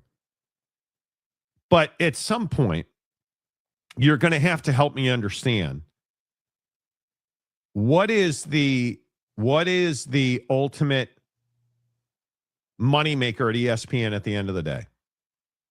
Live action sports, live play-by-play. And nobody does it better than ESPN and ABC. I don't care if it's the Masters. It just doesn't matter to me. It's all on ESPN Plus. I can watch every golf tournament on ESPN Plus. And I just don't know why we have to continue to play these stupid little games where we try to do this stuff. I'm telling you, I'm a huge fan of ESPN Plus. I think it is the future. You can watch every game on ESPN Plus. I don't know what games you can't watch. Mm-hmm. I can get everything I need on ESPN Plus. So I don't think they're going anywhere. Might be a one-off for Skip just to gauge if it generates enough interest. But he's so old, Mike. Yeah, but right? But you know what's interesting about your point with the talking head shows? Like, one, if I was Pitaro, let's say, if I was the guy making the decision on what to do with ESPN content, I completely agree. I would be getting rid of the talking head shows. I would make a big investment in Sports Center. I would bring back personalities to Sports Center, and make that thing legendary again, because I think one of ESPN's biggest mistakes is that Get Up replaced Sports Center. And I think that while Greeny does a great job with Get Up and it's solid, the problem is that ESPN on Get Up has played to the mainstream way too much, right? You're either talking Cowboys, NFL, or Aaron Rodgers. Like, that's it. I would agree. That's all I ever see. And so I never come back because I don't care to come back, because I'm not trying to hear talk about those particular topics. So my opinion is, yeah, I agree. Get rid of the talking head shows, bring ESPN, bring Sports Center back, make a big investment in that, and give me some actual. It really annoyed me, like when we were doing the show several years ago, there was a time when ESPN turned Sports Center into like the young talent tryout show. Where Correct. like the also ran that you've never heard of did a run on Sports Center, and then it just killed Sports Center, dude. So I want that back, and I want ESPN to make an investment in younger talent that does better sports talk. I like their structure. There's something to that. Yeah. I like the discipline that they command from their talents, but it needs to be done better. And I'm hoping that at some point that happens, but stuff like Skip Bayless doesn't make me feel any better. I'm not because again, what's going to happen? Skip's going to go on that show. They're going to argue for an hour or whatever, and it's going to get clipped up and put all over Twitter. And then that's it. Like, no one's watching that thing front to back and enjoying it. That's just not happening. Yeah, I hate Skip Bayless. I hate Stephen A. Smith. I hate their talking head shows. I thought you were very accurate the other day talking about Pat. I just don't watch Pat McAfee anymore.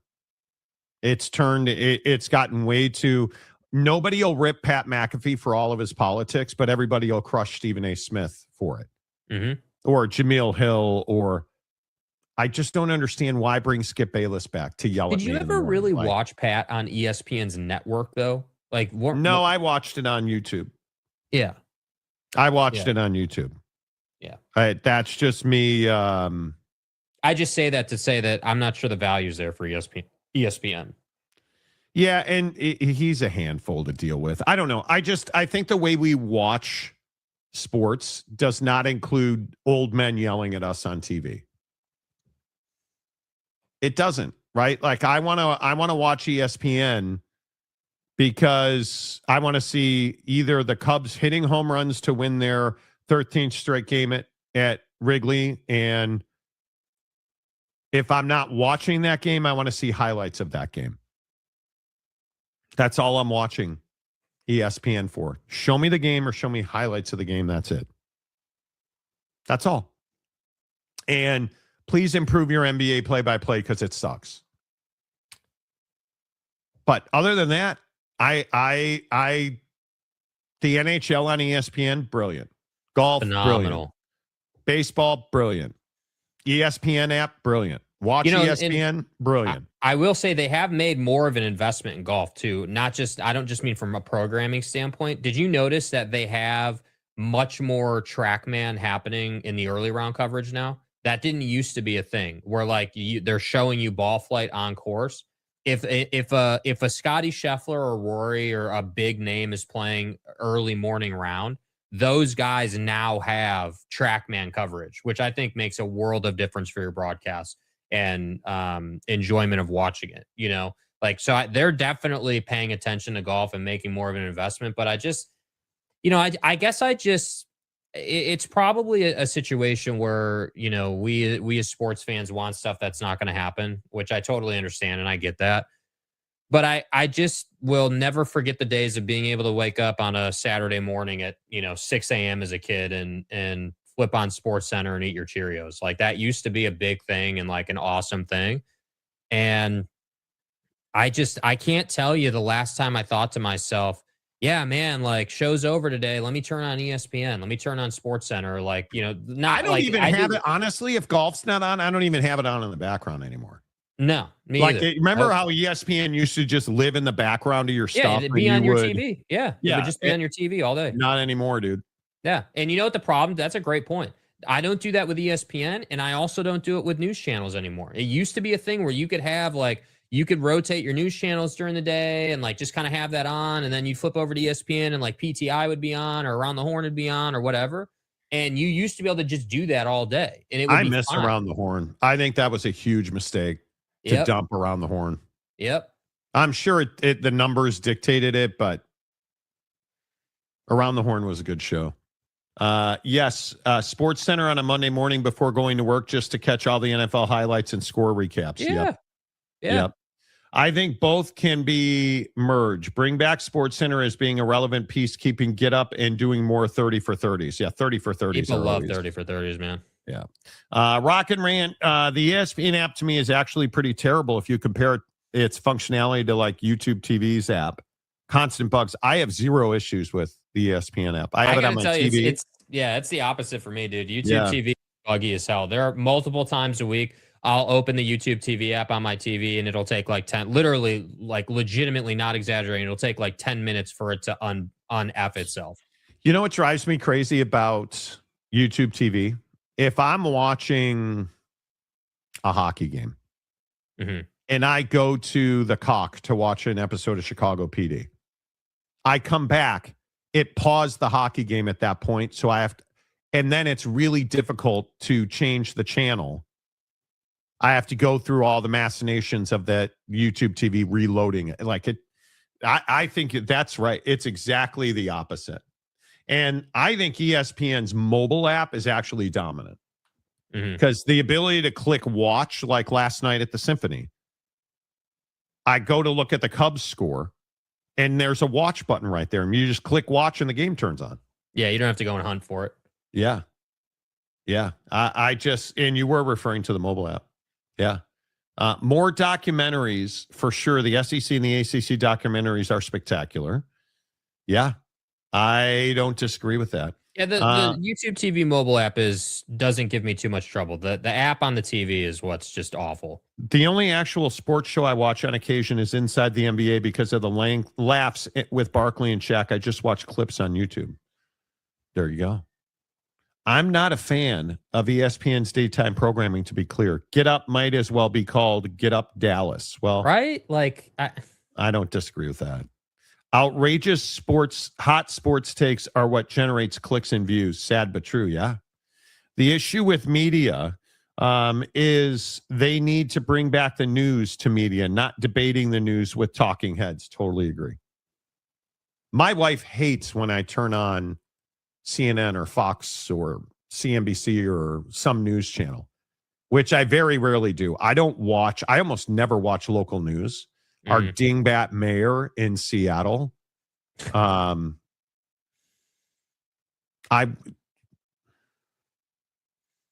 mayor in this town, somebody impeach that woman. Chris Karn, hello. I have not watched Sports Center in well over 10 years, probably back to the Rich Eisen, Stuart Scott, Chris Berman days. It's been that long. And Rich Eisen's still going strong, dude. Rich Eisen is still doing content. I think he's boring as hell. He is, but he's still producing. Yeah. Does YouTube TV have picture-in-picture? It does. I know you can get apps that will do that, but do you know if it already exists? It does exist. And Correct. They just doubled down on it, by the way, too. They had picture-in-picture, and they just updated the functionality to where you can customize the 4-box now. Yeah, multi-view. I just don't see how Sports Center ever comes back the way you want it to, because they got killed by the fact that all the clips are already all over social instantly. I agree. But here's how you do that, dude. And this is Better my struggle with analysis. content. Yeah, better people, dude. Better analysis, better production quality.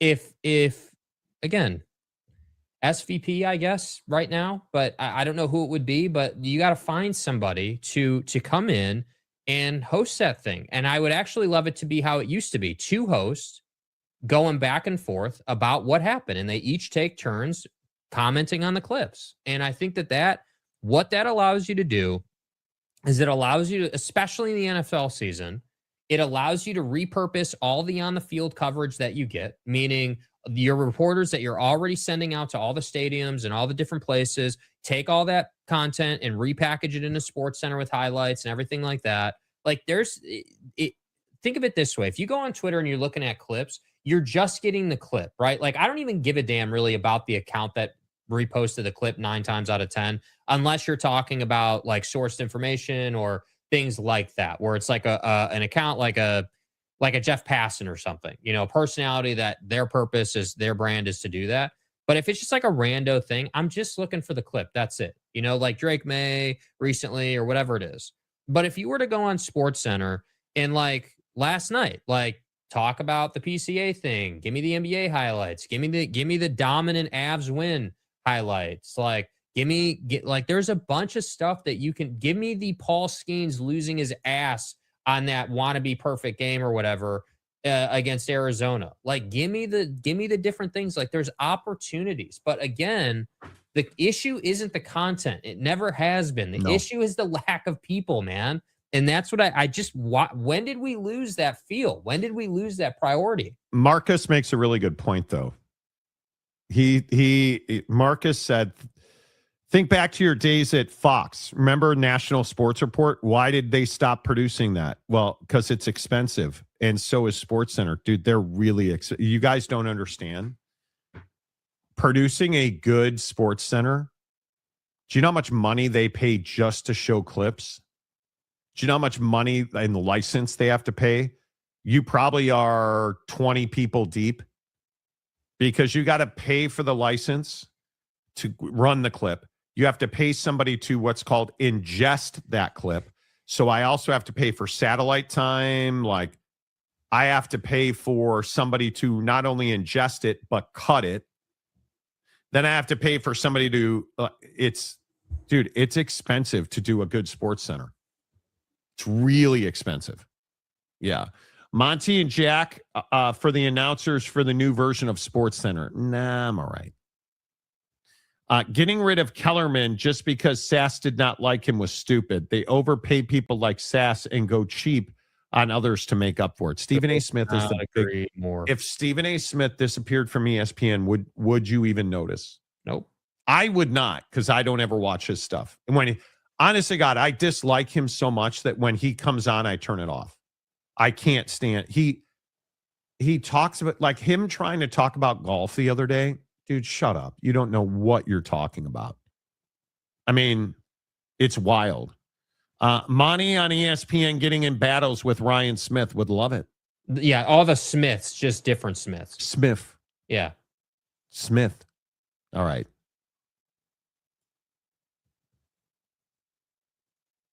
Jake is very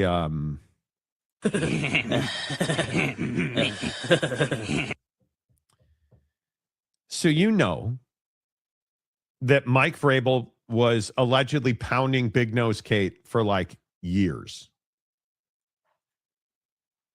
And years and years. They got outed at a resort after some dude with who just happened to be there snapped some photos of their reunion. And here's the problem that I have with this. I believe now, having followed this story, I think they're in love. I don't think this was, hey, it's great sex, let's just, get together occasionally. Right. Right? She's not, hot mom girl for Mike Vrabel, right? That's not what she is. This is actually love. I think they're in love. How do I know they're in love? TMZ published this. This is Diana Rossini and Mike Vrabel renting a boat while Diana Rossini was pregnant, allegedly, and spending time together on this boat. And she would go on to, thankfully, have a healthy child and name it Mike. I don't know why you're laughing. I think they're in love. And as we get more and more evidence, we are starting to understand the depth of their relationship. And this was not just some parking the car in the garage for a night thing. This was a long-term sustained relationship. And they got outed and they have been forced to end that relationship. And my guess is that there has been some heartbreak and devastation over that. And yet Jake still thinks this story is fantastic and loves the fact that they got outed by TMZ. Okay, what am I tell me what I'm supposed to feel. Why am I wrong for thinking it's funny? What is funny about it? I know we go here every time we talk about this. I think the core difference here, in opinion, is that you value like the effects that this, like as an example, the like what you just said there, right? Like the fallout of their relationship. I value the human condition. I don't value it. I consider that Diana Rossini has to be devastated. She is in hiding. We have not seen her. She has not done an interview. She has not spoken to anybody. Sources are leaking that this was a thing. My guess is, when I think about how Diana Rossini is living, it probably gets a little easier every day. My guess is she's going through devastation and heartbreak of her own doing. She's married. She's a mother of I think she has 2 kids. Might be wrong about that, but I think she has 2 kids. Mm. And she's in love with Mike Vrabel. And I think that's got to be terrible. Can you imagine being married to the wrong dude? And then you have found a way to create a relationship with a man that you're in love with. And you're getting to go to Saboner and you're renting boats together. And even when you're pregnant, you're spending quality time with him. And now that's just yanked out from under you and you can't see him anymore. Just like that. That's got to be crushing for both of them, I would assume, right? But I mean, you don't think about those things. Yeah, sure, maybe it's crushing, but the part that I struggle with overall, just with any of it, whatever portion, because this story obviously is really deep, right? There's a lot of different angles and a lot of different parts of the story. But the thing that I can't escape with this story is that it's just all self-inflicted, man. That's my struggle. Is I don't even disagree with you, man. Yeah. Is she probably devastated? Yeah, probably, dude. Is Mike probably... Do I care she's devastated? Absolutely not. I mean, no, I guess I don't care that much because I feel like it is... You don't get to do the whole... Like proverbial you don't get to do the whole thing where it's like, oh man, she's really heartbroken over losing Mike and things like that. When she herself, and Mike did this too, it's not just on her, they both did this, obviously. But like you've put yourself in this situation. You inherently had massive public risk through this, what we're now discovering was a long exposure ongoing relationship, it would appear, based on what's coming out. So my opinion is that the only reason that these photos are in existence and have seen the light of day is because they got comfortable.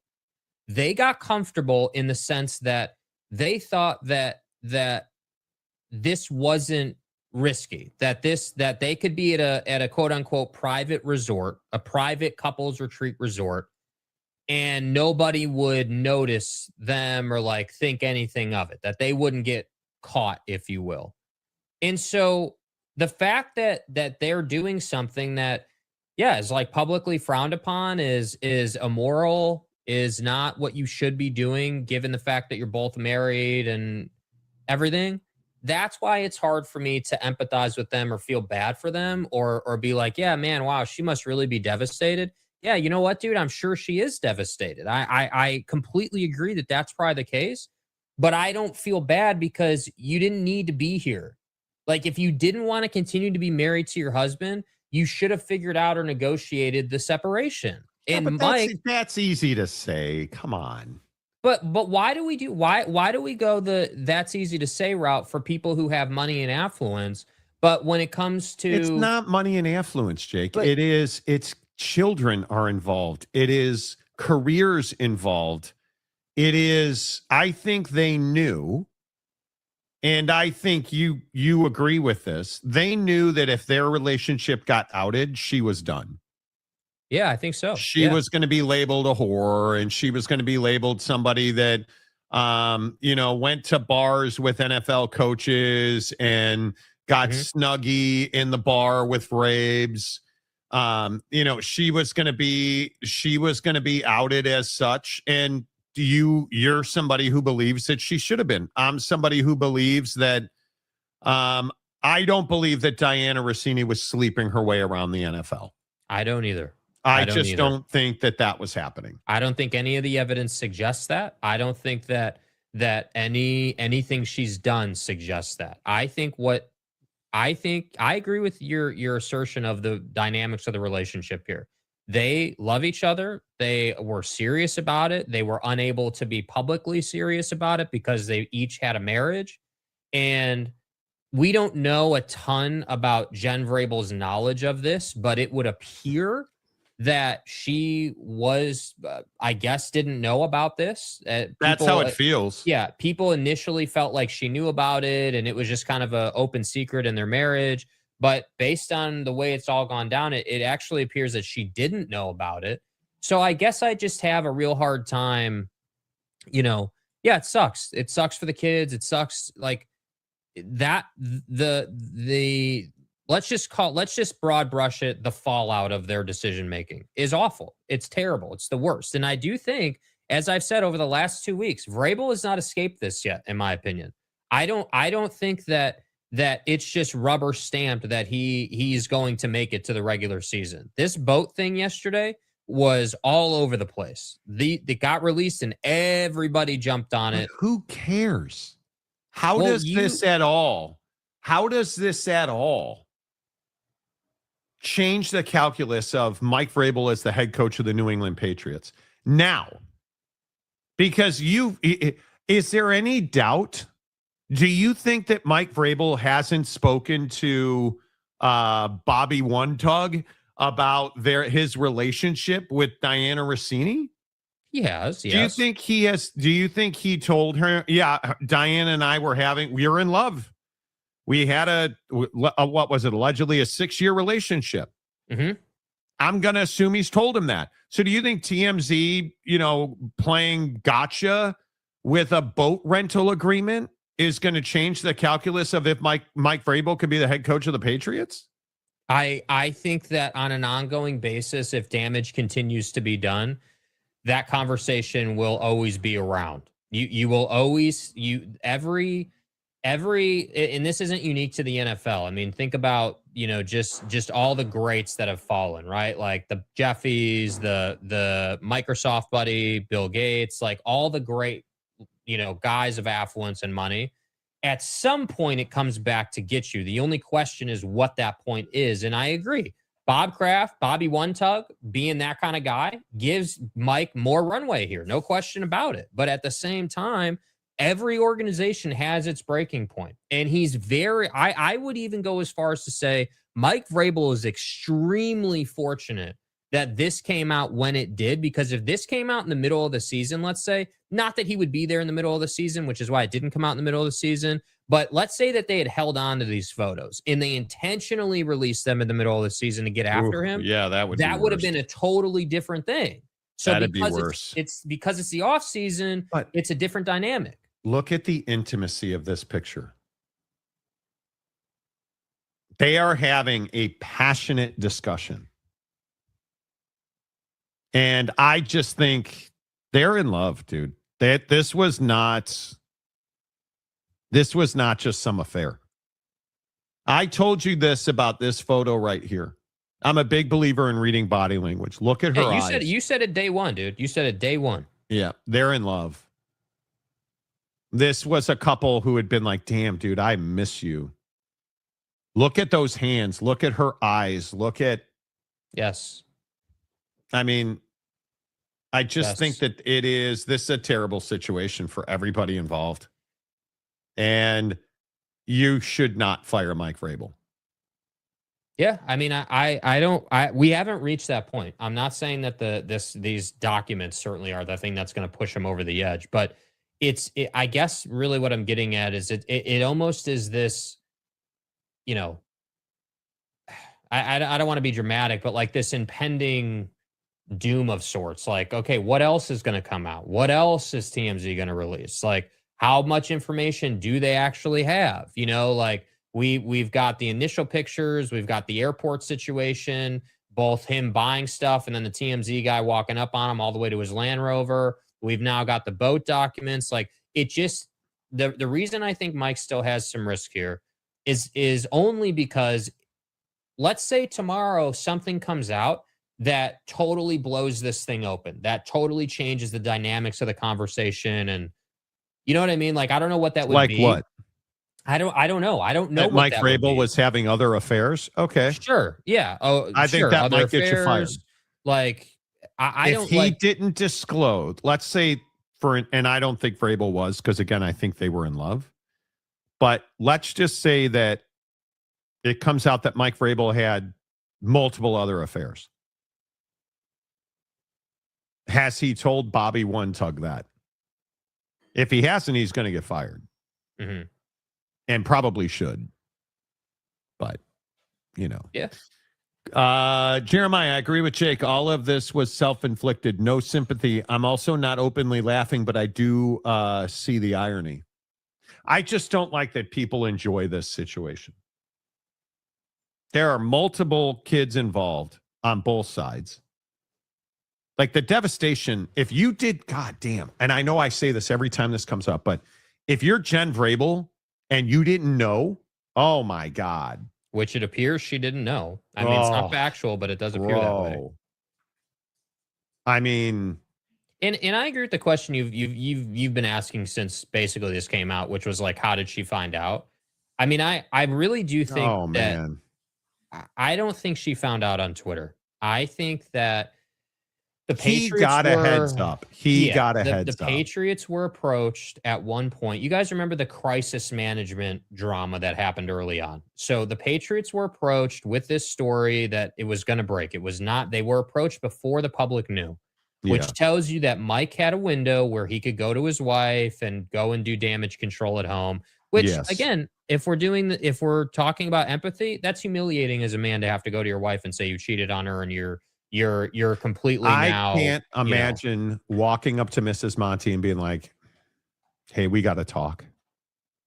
Let's go to Carmine's and have dinner because I got to tell you something. Dude, I don't think that I could do it in a public space. Legitimately. She would not. No, it's so disrespectful to do it in a public place. How do you go to your wife and say, yeah, I've had a prolonged sustained relationship with this reporter for 6 years by reports. She named her kid after me. Now did she know about the boat rental thing? I doubt it. Doesn't this just, imagine a campfire. You've been pounding Big Nose Kate for 6 years, so you're just throwing logs and kindling. Massive all-night burners on that thing. Okay, and then it comes out that you've been pounding Big Nose Kate. Boom, the fire explodes. You just took the Kingsford gasoline can of that thing. Yeah, now no, you didn't. No. You just had a regular campfire, and now it's simmered because time had passed. Mm-hmm. And now the boat rental thing comes out, and you just dumped lighter fluid all over that fire. Oh, I know. And my question is, did Jen Vrabel know about the boat rental? And is this just more just kicking in the balls with the release of this boat rental? Oh, that's it. Is there anything? No, we just had this. Did Mike Vrabel do what asshole liar husbands do? It was a one-time thing. There was nothing. What's the big deal? We were just, we got together, and then, we were talking, and it just happened. I kicked it right down the middle of her upright, and, then we just went our separate ways. The lie detector test determined that was a lie. Right, because the initial story was, they had just had sex, and allegedly Diana was trading sex for sourcing. Okay, is that how Mike Vrabel packaged this? No pun intended. Is that how Mike Vrabel packaged this to his wife? Well, I have to say, because then the bar photos come out. Mm-hmm. Right? Then this is not, hey, I went deep once and ran a go route on Diana Rossini. It was like 35 seconds of greatness, because this isn't. I put that ball on a rope. This right here is an intimate conversation. Yes. Oh, and then this picture comes out, and now this comes out. So, what did Mike Vrabel tell Jen Vrabel, and when did he tell her that? Because I can't imagine telling my wife, because at this point, what have I been married? I guess this is my 25th wedding anniversary. Shit, that's why we're going to Hawaii. Okay, so let me get this right. Yeah. We're going to maritally relate in Maui. And I'm supposed to tell you that I had a long-term, in this case, 6-year affair. And pictures are going to be all over the internet. Dude, just start paying her alimony now. Because how does Jen Vrabel stay with Mike Vrabel at this point? Are they ever going to have sex again? If my wife, you know what the hardest part of having an affair would be? If my wife said to me, hey, I had an affair with this guy, I don't know how I would ever have sex with my wife again. I don't know how mentally I could get into that space. Mm-hmm.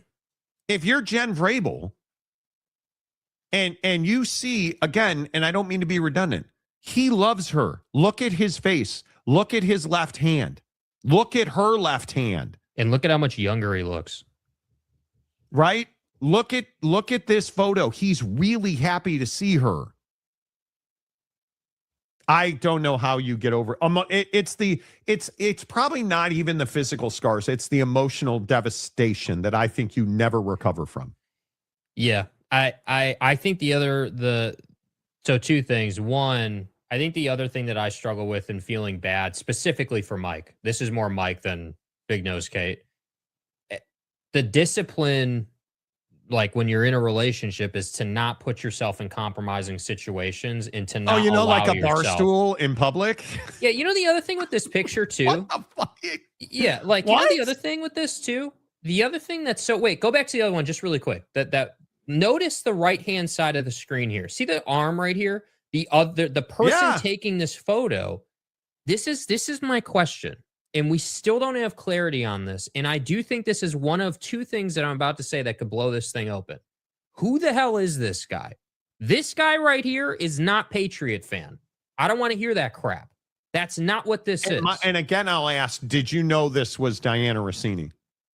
This guy right here taking this photo, you cannot tell me didn't know that was Diana Rossini. I'll never buy it, dude. Yeah. There is no way that this is rando Patriot fan following them around taking photos. No, this is a cell phone photo with the front camera in selfie mode, and so is this. So don't like that's the first portion. The second portion that I think is gaining momentum after the boat thing yesterday is the paternity test of her kid. And that's the thing that I think fuck off. could end him, dude. No. Yes. No. Why is that no? Why do you reject that? Again, I'm just going to continue to say him having kids with Diana Rossini does not change the math. Oh, yes, it does. No, Yes, it does not.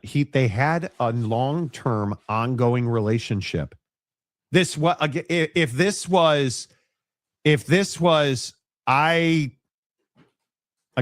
whatever football symbolism you want to use. I pounded Big Nose Kate one time on a Thursday night in Nashville and she got pregnant. Okay.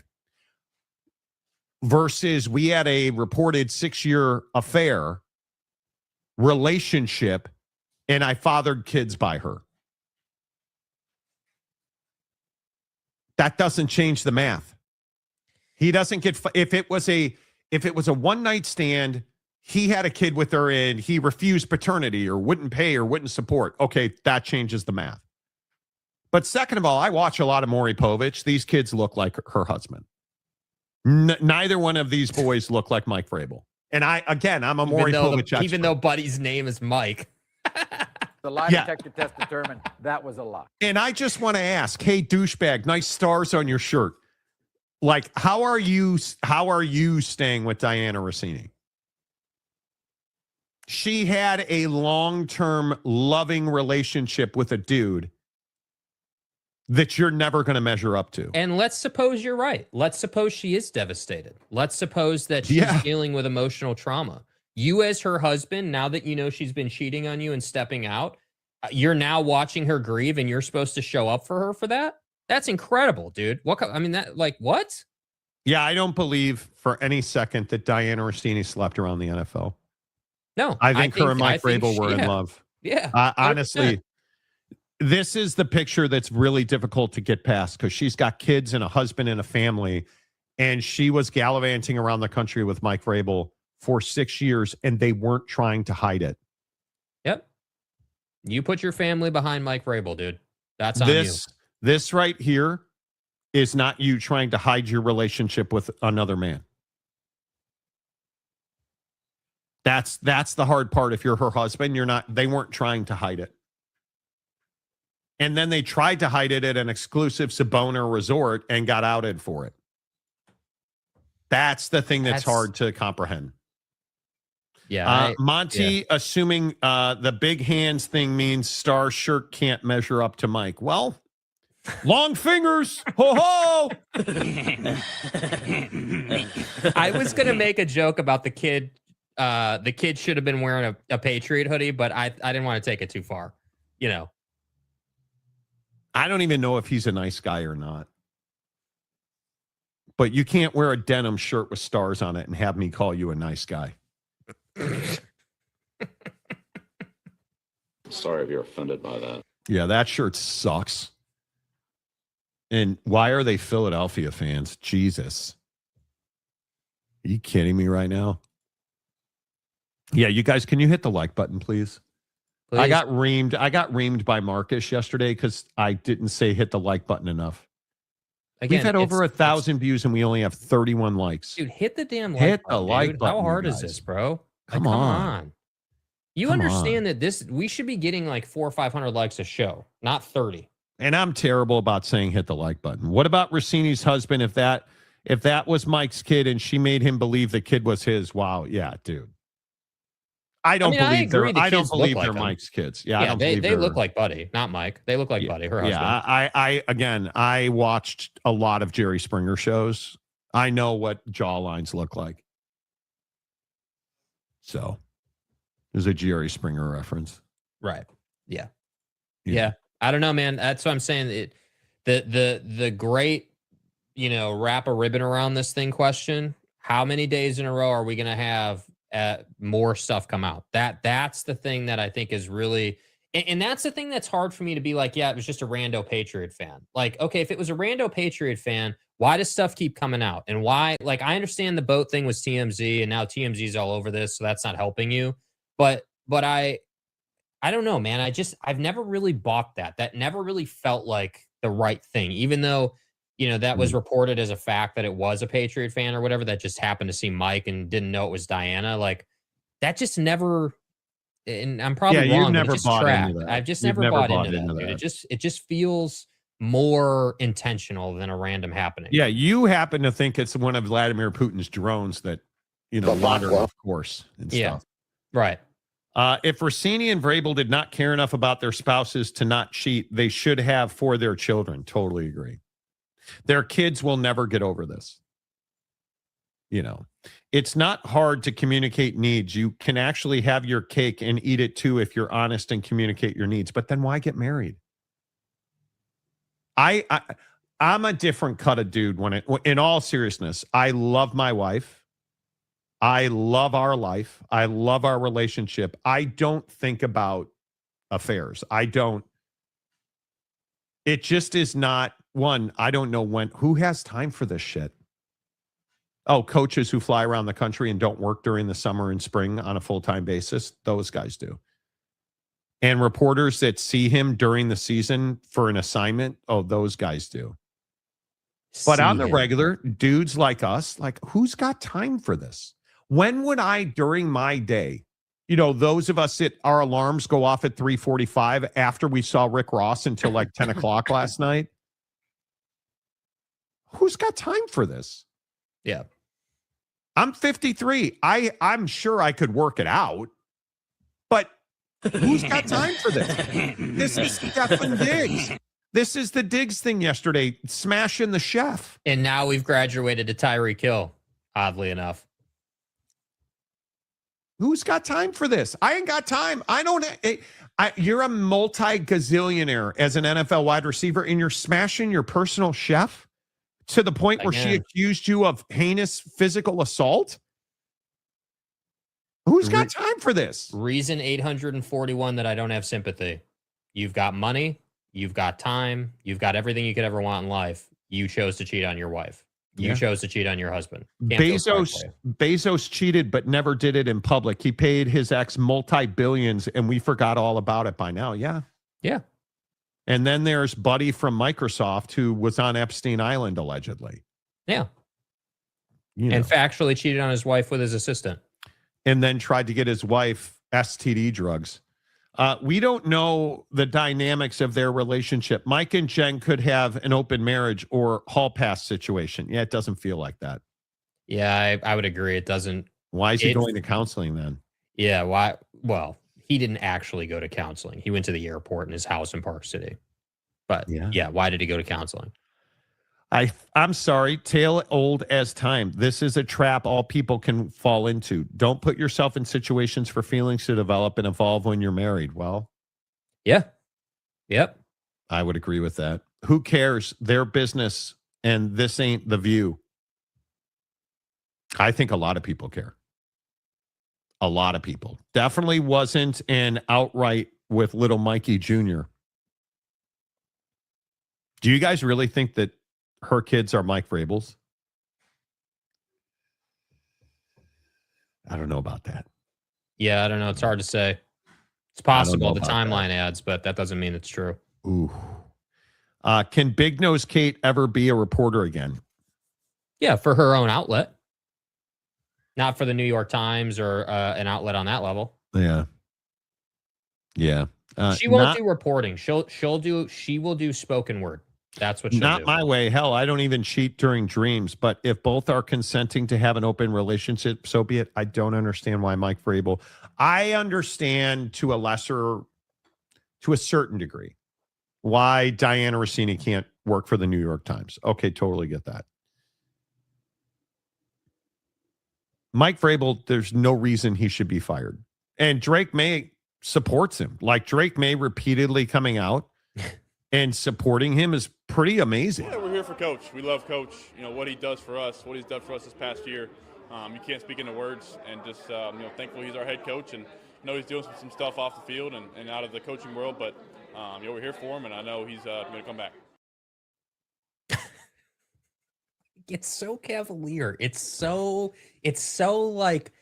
like, dude, Drake is treating this like Mike just lost a limb. Well, yeah, he's going through some stuff off the field and dislocated a pinky finger. Yeah, I mean, he Vanderbilted his hand, but it's not a big deal. I mean, he'll show up for us. I mean, it's not like he's fucking Bo Nix with that leg. You guys see that leg? I mean, come on, dude. I can get you a femur, dude. Like, come on. Like, good Lord. Like, I just can't believe Bo is that. He is very casual with it. Yeah. Like, come on, dude. You mean Drake? Was that? Or Drake. Yeah, Drake. Yeah. Like, bro, dude is out here in one of the hottest stories the league has seen in the last couple of years. And you're like, yeah, it's no big deal. What's the problem? Legitimately, as you hit the like button, please hit the like button. Legit in the comment section. Do you believe Mike Vrabel should be fired by the Patriots? I'm 100% a no on that. He should not be fired. Not yet. Not yet. No. More has to come out. The pile's got to get bigger. You're being such a jerk about it. Mom, wait, dude, now listen. If it turns out, and listen, I want you to understand this. Mikey can coach this ball club. But if it comes out that he didn't wear a Jimmy during the rainstorms with Diana Rossini, if it turns out every time. Yeah, if he went full cockneck on Diana Rossini and he made them babies, he's got to go. Human or non-human? He's got to go. He got to. I'm so bricked up right now. Listen, if Mike Vrabel flowered that garden and her husband is holding Mike's kid that's named Mike and Mike's kid named Mike is wearing an Eagles hoodie, Mike needs to go. And that's the problem. You're so ridiculous. It's just saying, man. Why would go? Because you're insinuating it's because he would be morally bankrupt. Morally bankrupt. Yep. He had sex outside of his marriage. Yep. And there are levels to the game. No, there's not. Yes, there is. He isn't Tiger Woods. It's not like Aaron Andrews. No, it's worse. It's not like Aaron Andrews was in the other room waiting for Mike to finish with Big Nose Kate. Okay? This was a long-term relationship. They, in my opinion, were in love. Okay. Two consenting adults having sex and potentially having babies. This ain't China, dude. You can have babies here. Right, but it's not the physical side of having babies that I have a problem with. That's not the point. The point would be, hey, like we went from, because again, let's not forget where we started here, Mike. Mike, your initial statement was any insinuation that this is anything more than two friends hanging out at the pool is laughable. That was the quote. Look at her in this picture. This is a good point, though. Barstool pointed out she is staring at his mustache here. Mm-hmm. I mean, these two were. Oh, what a nice couple picture. Mike and his wife. Wow. Yeah, he should not be fired. Sorry, man. Unless you're Kalani or Marcus F. Most coaches are morally bankrupt and would win at any cost. He won, all right. You can have babies in China now. Good point. Yeah, China's got a population problem. So now you can have 3 or 4 of those things and be good. This may not be the view, but we are certainly getting the best takes. Dude. Yeah. Hit the like button. Please. She has a type body style-wise. I'm going to say she does. Until it affects business for the Patriots and Bobby Rub-and-Tug, he should keep his job. It's a personal issue. No, dude, the verbiage is it's a private issue. That's the verbiage, dude. Hey, this is a private matter. That's private. That's private, and we would appreciate you respecting our privacy because I miss my woman. My biggest priorities are my family and my football team. Yeah, the problem is you cheated on your family, so that's not your biggest priority. Dude, I can't imagine waking up without my wife. Like, how do you do it? How do you do it? Signing day for her kids is going to be awkward when he is magically a 5-star linebacker.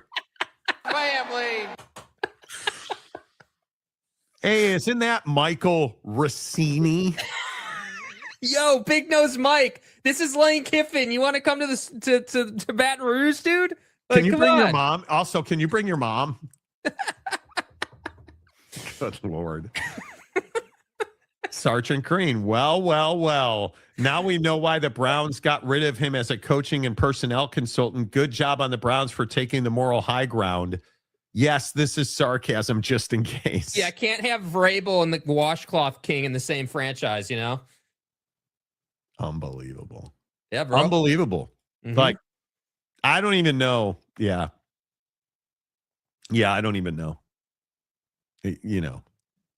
And finally, bro.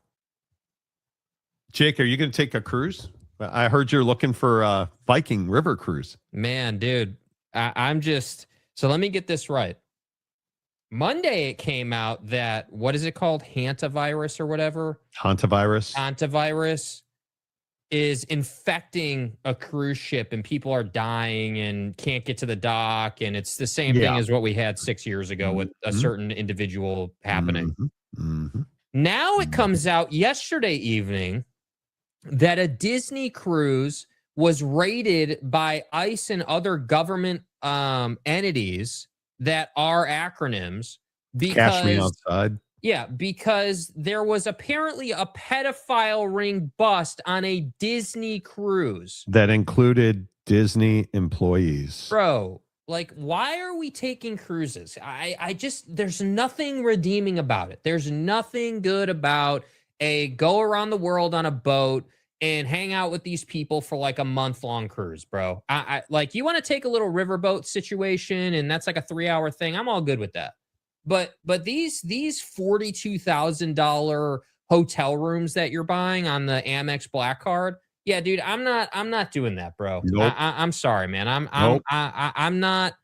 Anything that involves somebody else telling me that I can't go home or that I can't do what I need to do, I'm not doing that, man. And the cruise situation falls right into that And line, now man. Hantavirus has spread to Switzerland, I think it is. Because 32 people allegedly got off this boat and got on airplanes and flew around the world to go home. And now there's a positive case of human transmission, and I think it's Switzerland. I'm leaving for Hawaii. I'm going to Maui, staying in a condo that I own, playing golf at 2 world-class golf resorts, eating at 3 world-class restaurants, going to the beach, floating in the pool, creating new little football linebackers. Mike. That's how I vacation. I am not getting on a cruise ship. And I, living in Seattle for however long I'm here with my current wife, I see these cruise ships come and go, and I see the cut of dude that gets off these cruise ships. Nah. I'm fine. I'm not doing it. I am not doing it. I understand people love their cruises. Nah, bro. I'm not doing it. Cryptic. I wanted to take a cruise. Not sure anymore. Yeah, no, I'm not doing that. Ryan Duffy, flying to Hawaii as the virus lands in the U.S. is brilliant. Monty going to get stuck in Hawaii for weeks. Let's hope. Yeah, dude. Let's hope. Yes, the virus on one, the poopers on another ship backing up the smell of raw sewage. Another one where the AC and the whole cruise ship went out in dead middle of summer. Nah, I'm fine. The coronavirus. A 3-hour tour. A 3-hour tour. It's actually not that easy, but for me, it was easy. It's called Gilligan's Island, Jake. Be like Mike and get a private boat. It's right. It's right. Rock and Ran. If Maddie took a cruise, there's literally no way you wouldn't wind up finding out that Jamie's and BDM were on it as well, dude. If Big Daddy Magic shows up, nah, I'm fine. I don't want James or Nunez Nunez. New meaning to QBs calling 53 the mic. And that's the winner of the day right there, friends. That's how it's done, my people. How do you guys like to vacation? In all seriousness, how do you guys like to vacation? As you hit the like button, contemplate how you like to vacation. I'm somebody that, yes, I love Hawaii. Mm-hmm. I'm going to Hawaii for a week now and then a week at Thanksgiving. I am somebody that likes to play golf. I like to sleep, and I like to eat at world-class restaurants. I like, one of the best parts about going to Hawaii? Pool days. You're in Hawaii. The beach is right there. Nah, bro. I already have my floaties from Amazon packed up and ready to go. Yep. Inflate the floaties, chill in the pool, drink pina coladas, eat shitty poolside food, and just chill with your wife. Yeah. That's what a great vacation is for me. Yep. Couple of rounds of golf. Again, great restaurants. That's a great vacation. It's about the moments and the memories you create. And I don't want to do that on a cruise ship. Nope. Absolutely I don't not. want to do it on a cruise ship, man. I've also come to the conclusion that I'm not a fan of taking very cold vacations, right? Like when we went to Paris, that was an amazing trip. Highly recommend Paris. Very fun. Beautiful city. Architecture is A1. Couldn't recommend it more. But I think that your point earlier about who has time, like you work so much that I think when you take the trip, you want it to be like a pool, warm, tropical destination style trip, because that's the ultimate, like get the sun, get the vitamin D, get a couple drinks, Yep. It just is that for me is what it is. And I, the other thing that going to Paris made me realize is if you're going to take a vacation where you're 5 hours plus on a plane, do your homework and find a wide body to fly on so you have more room in the plane, so you have a more comfortable seat, because I'm telling you that matters. And I think that the the interesting thing is the pool versus beach thing absolutely matters. I'm not a huge beach guy. Never have been, probably never going to be, but chilling in the pool with a floaty, absolutely incredible. Make sure you put your sunscreen on, make sure you're rotating and doing your stuff, but it's such a good time. It's really such a good time. I cannot wait. And again, playing great golf courses, amazing. Ball didn't go in the hoop. They are actually letting people off the boat and sending them home, then being monitored by their public health authority. Such a nerdy ass comment, but my wife is an epidemiologist. What the fuck are you, Ranger Rick? Married over your head, I see. Nice. Enjoy Hawaii, Monty. Yes. I like to alternate someplace new, then go back to someplace that was once new, like Hawaii, where you know what you can do and what you like, but there's enough time in between visits to appreciate it. That's undervalued. I completely agree with that. This is like the going back to SoCal thing, right? Going back to a place where you know all your spots so you can enjoy it and really soak it in is totally undervalued, man. Absolutely. Yeah, totally agree. Yeah. See, I want to go to the Bahamas, but the hard part is it's so expensive to get there. Mm-hmm. Dude, it is far. And airfare to the Bahamas is stupidly expensive. Well, yeah, that's the problem. So it's far, but it's also where else is the airline going to go? Like, it's not a convenient route. You're paying for the route for sure. Yeah. Yeah, it is definitely difficult. Yeah. The Bahamas is great. I'd love to go play golf in the Bahamas. The golf there is supposedly crazy good. So, no interest whatsoever for those vacations where you get on a boat in the Antarctica. Me, no likey the cold. Yeah, not for me either. Nope. No, I don't think so. Visit Tahiti or Samoa someday. Oh, I will for sure. Mm-hmm. No doubt. Retired, so any day is a good day. I like it. Yeah. Wait, is James going to host the show next week? Yeah, not Jake a chance, dude. Not a chance. Really soak it in. Interesting comment there. Fair. Rock and rant. Going to college in Miami, you could actually get to the Bahamas so cheap because you could just do a junket flight. I wish. I've tried to find different airfare solutions. Jet fuel is so stupidly expensive right now that it almost doesn't matter. You can fly down the street and it's going to be $1 million. But I've tried to fly the cheapest route, and this was like 6-8 weeks ago, was Seattle, Chicago, Charlotte, Miami, Bahamas. And it was still $2,000 per person. Like, it's just so stupidly expensive. Yeah. And I would love to go to the Bahamas. Love to. I'd love to go to the DR and play golf in the Dominican. Oh, my God. But, yeah, we'll see. We'll see. Yeah, so I'll be off for 2 weeks. No, I wish 2 weeks. I'll be off next week. Jake, what are you going to do next week? I'm going to enjoy the week. That's what I'm going to do. I'm going to work. That's what I'm going to do. Okay. Not all of us are blessed enough to go to Hawaii next week. So those of us not going are working. You know. Okay. Yeah. Yeah. Okay. Well, I appreciate everybody being here. Please hit the like button on the way out the door. Until a week from Monday, be safe. Enjoy your sabbatical from the Monty Show. Please watch the shorts we're making, by the way. Please. We're making a lot of shorts. Monty will be making some shorts. Please watch them. Please shorts, like them. Thumbs up. Please like the show before you get out of here. Please like all of our shorts. It really helps the channel grow.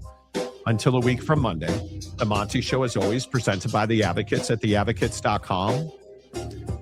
You get in an accident, clear risk-free advice is waiting for you at theadvocates.com 24/7, 365, and it won't cost you a dime. Until next Monday, say goodbye, Jake. Goodbye, Jake.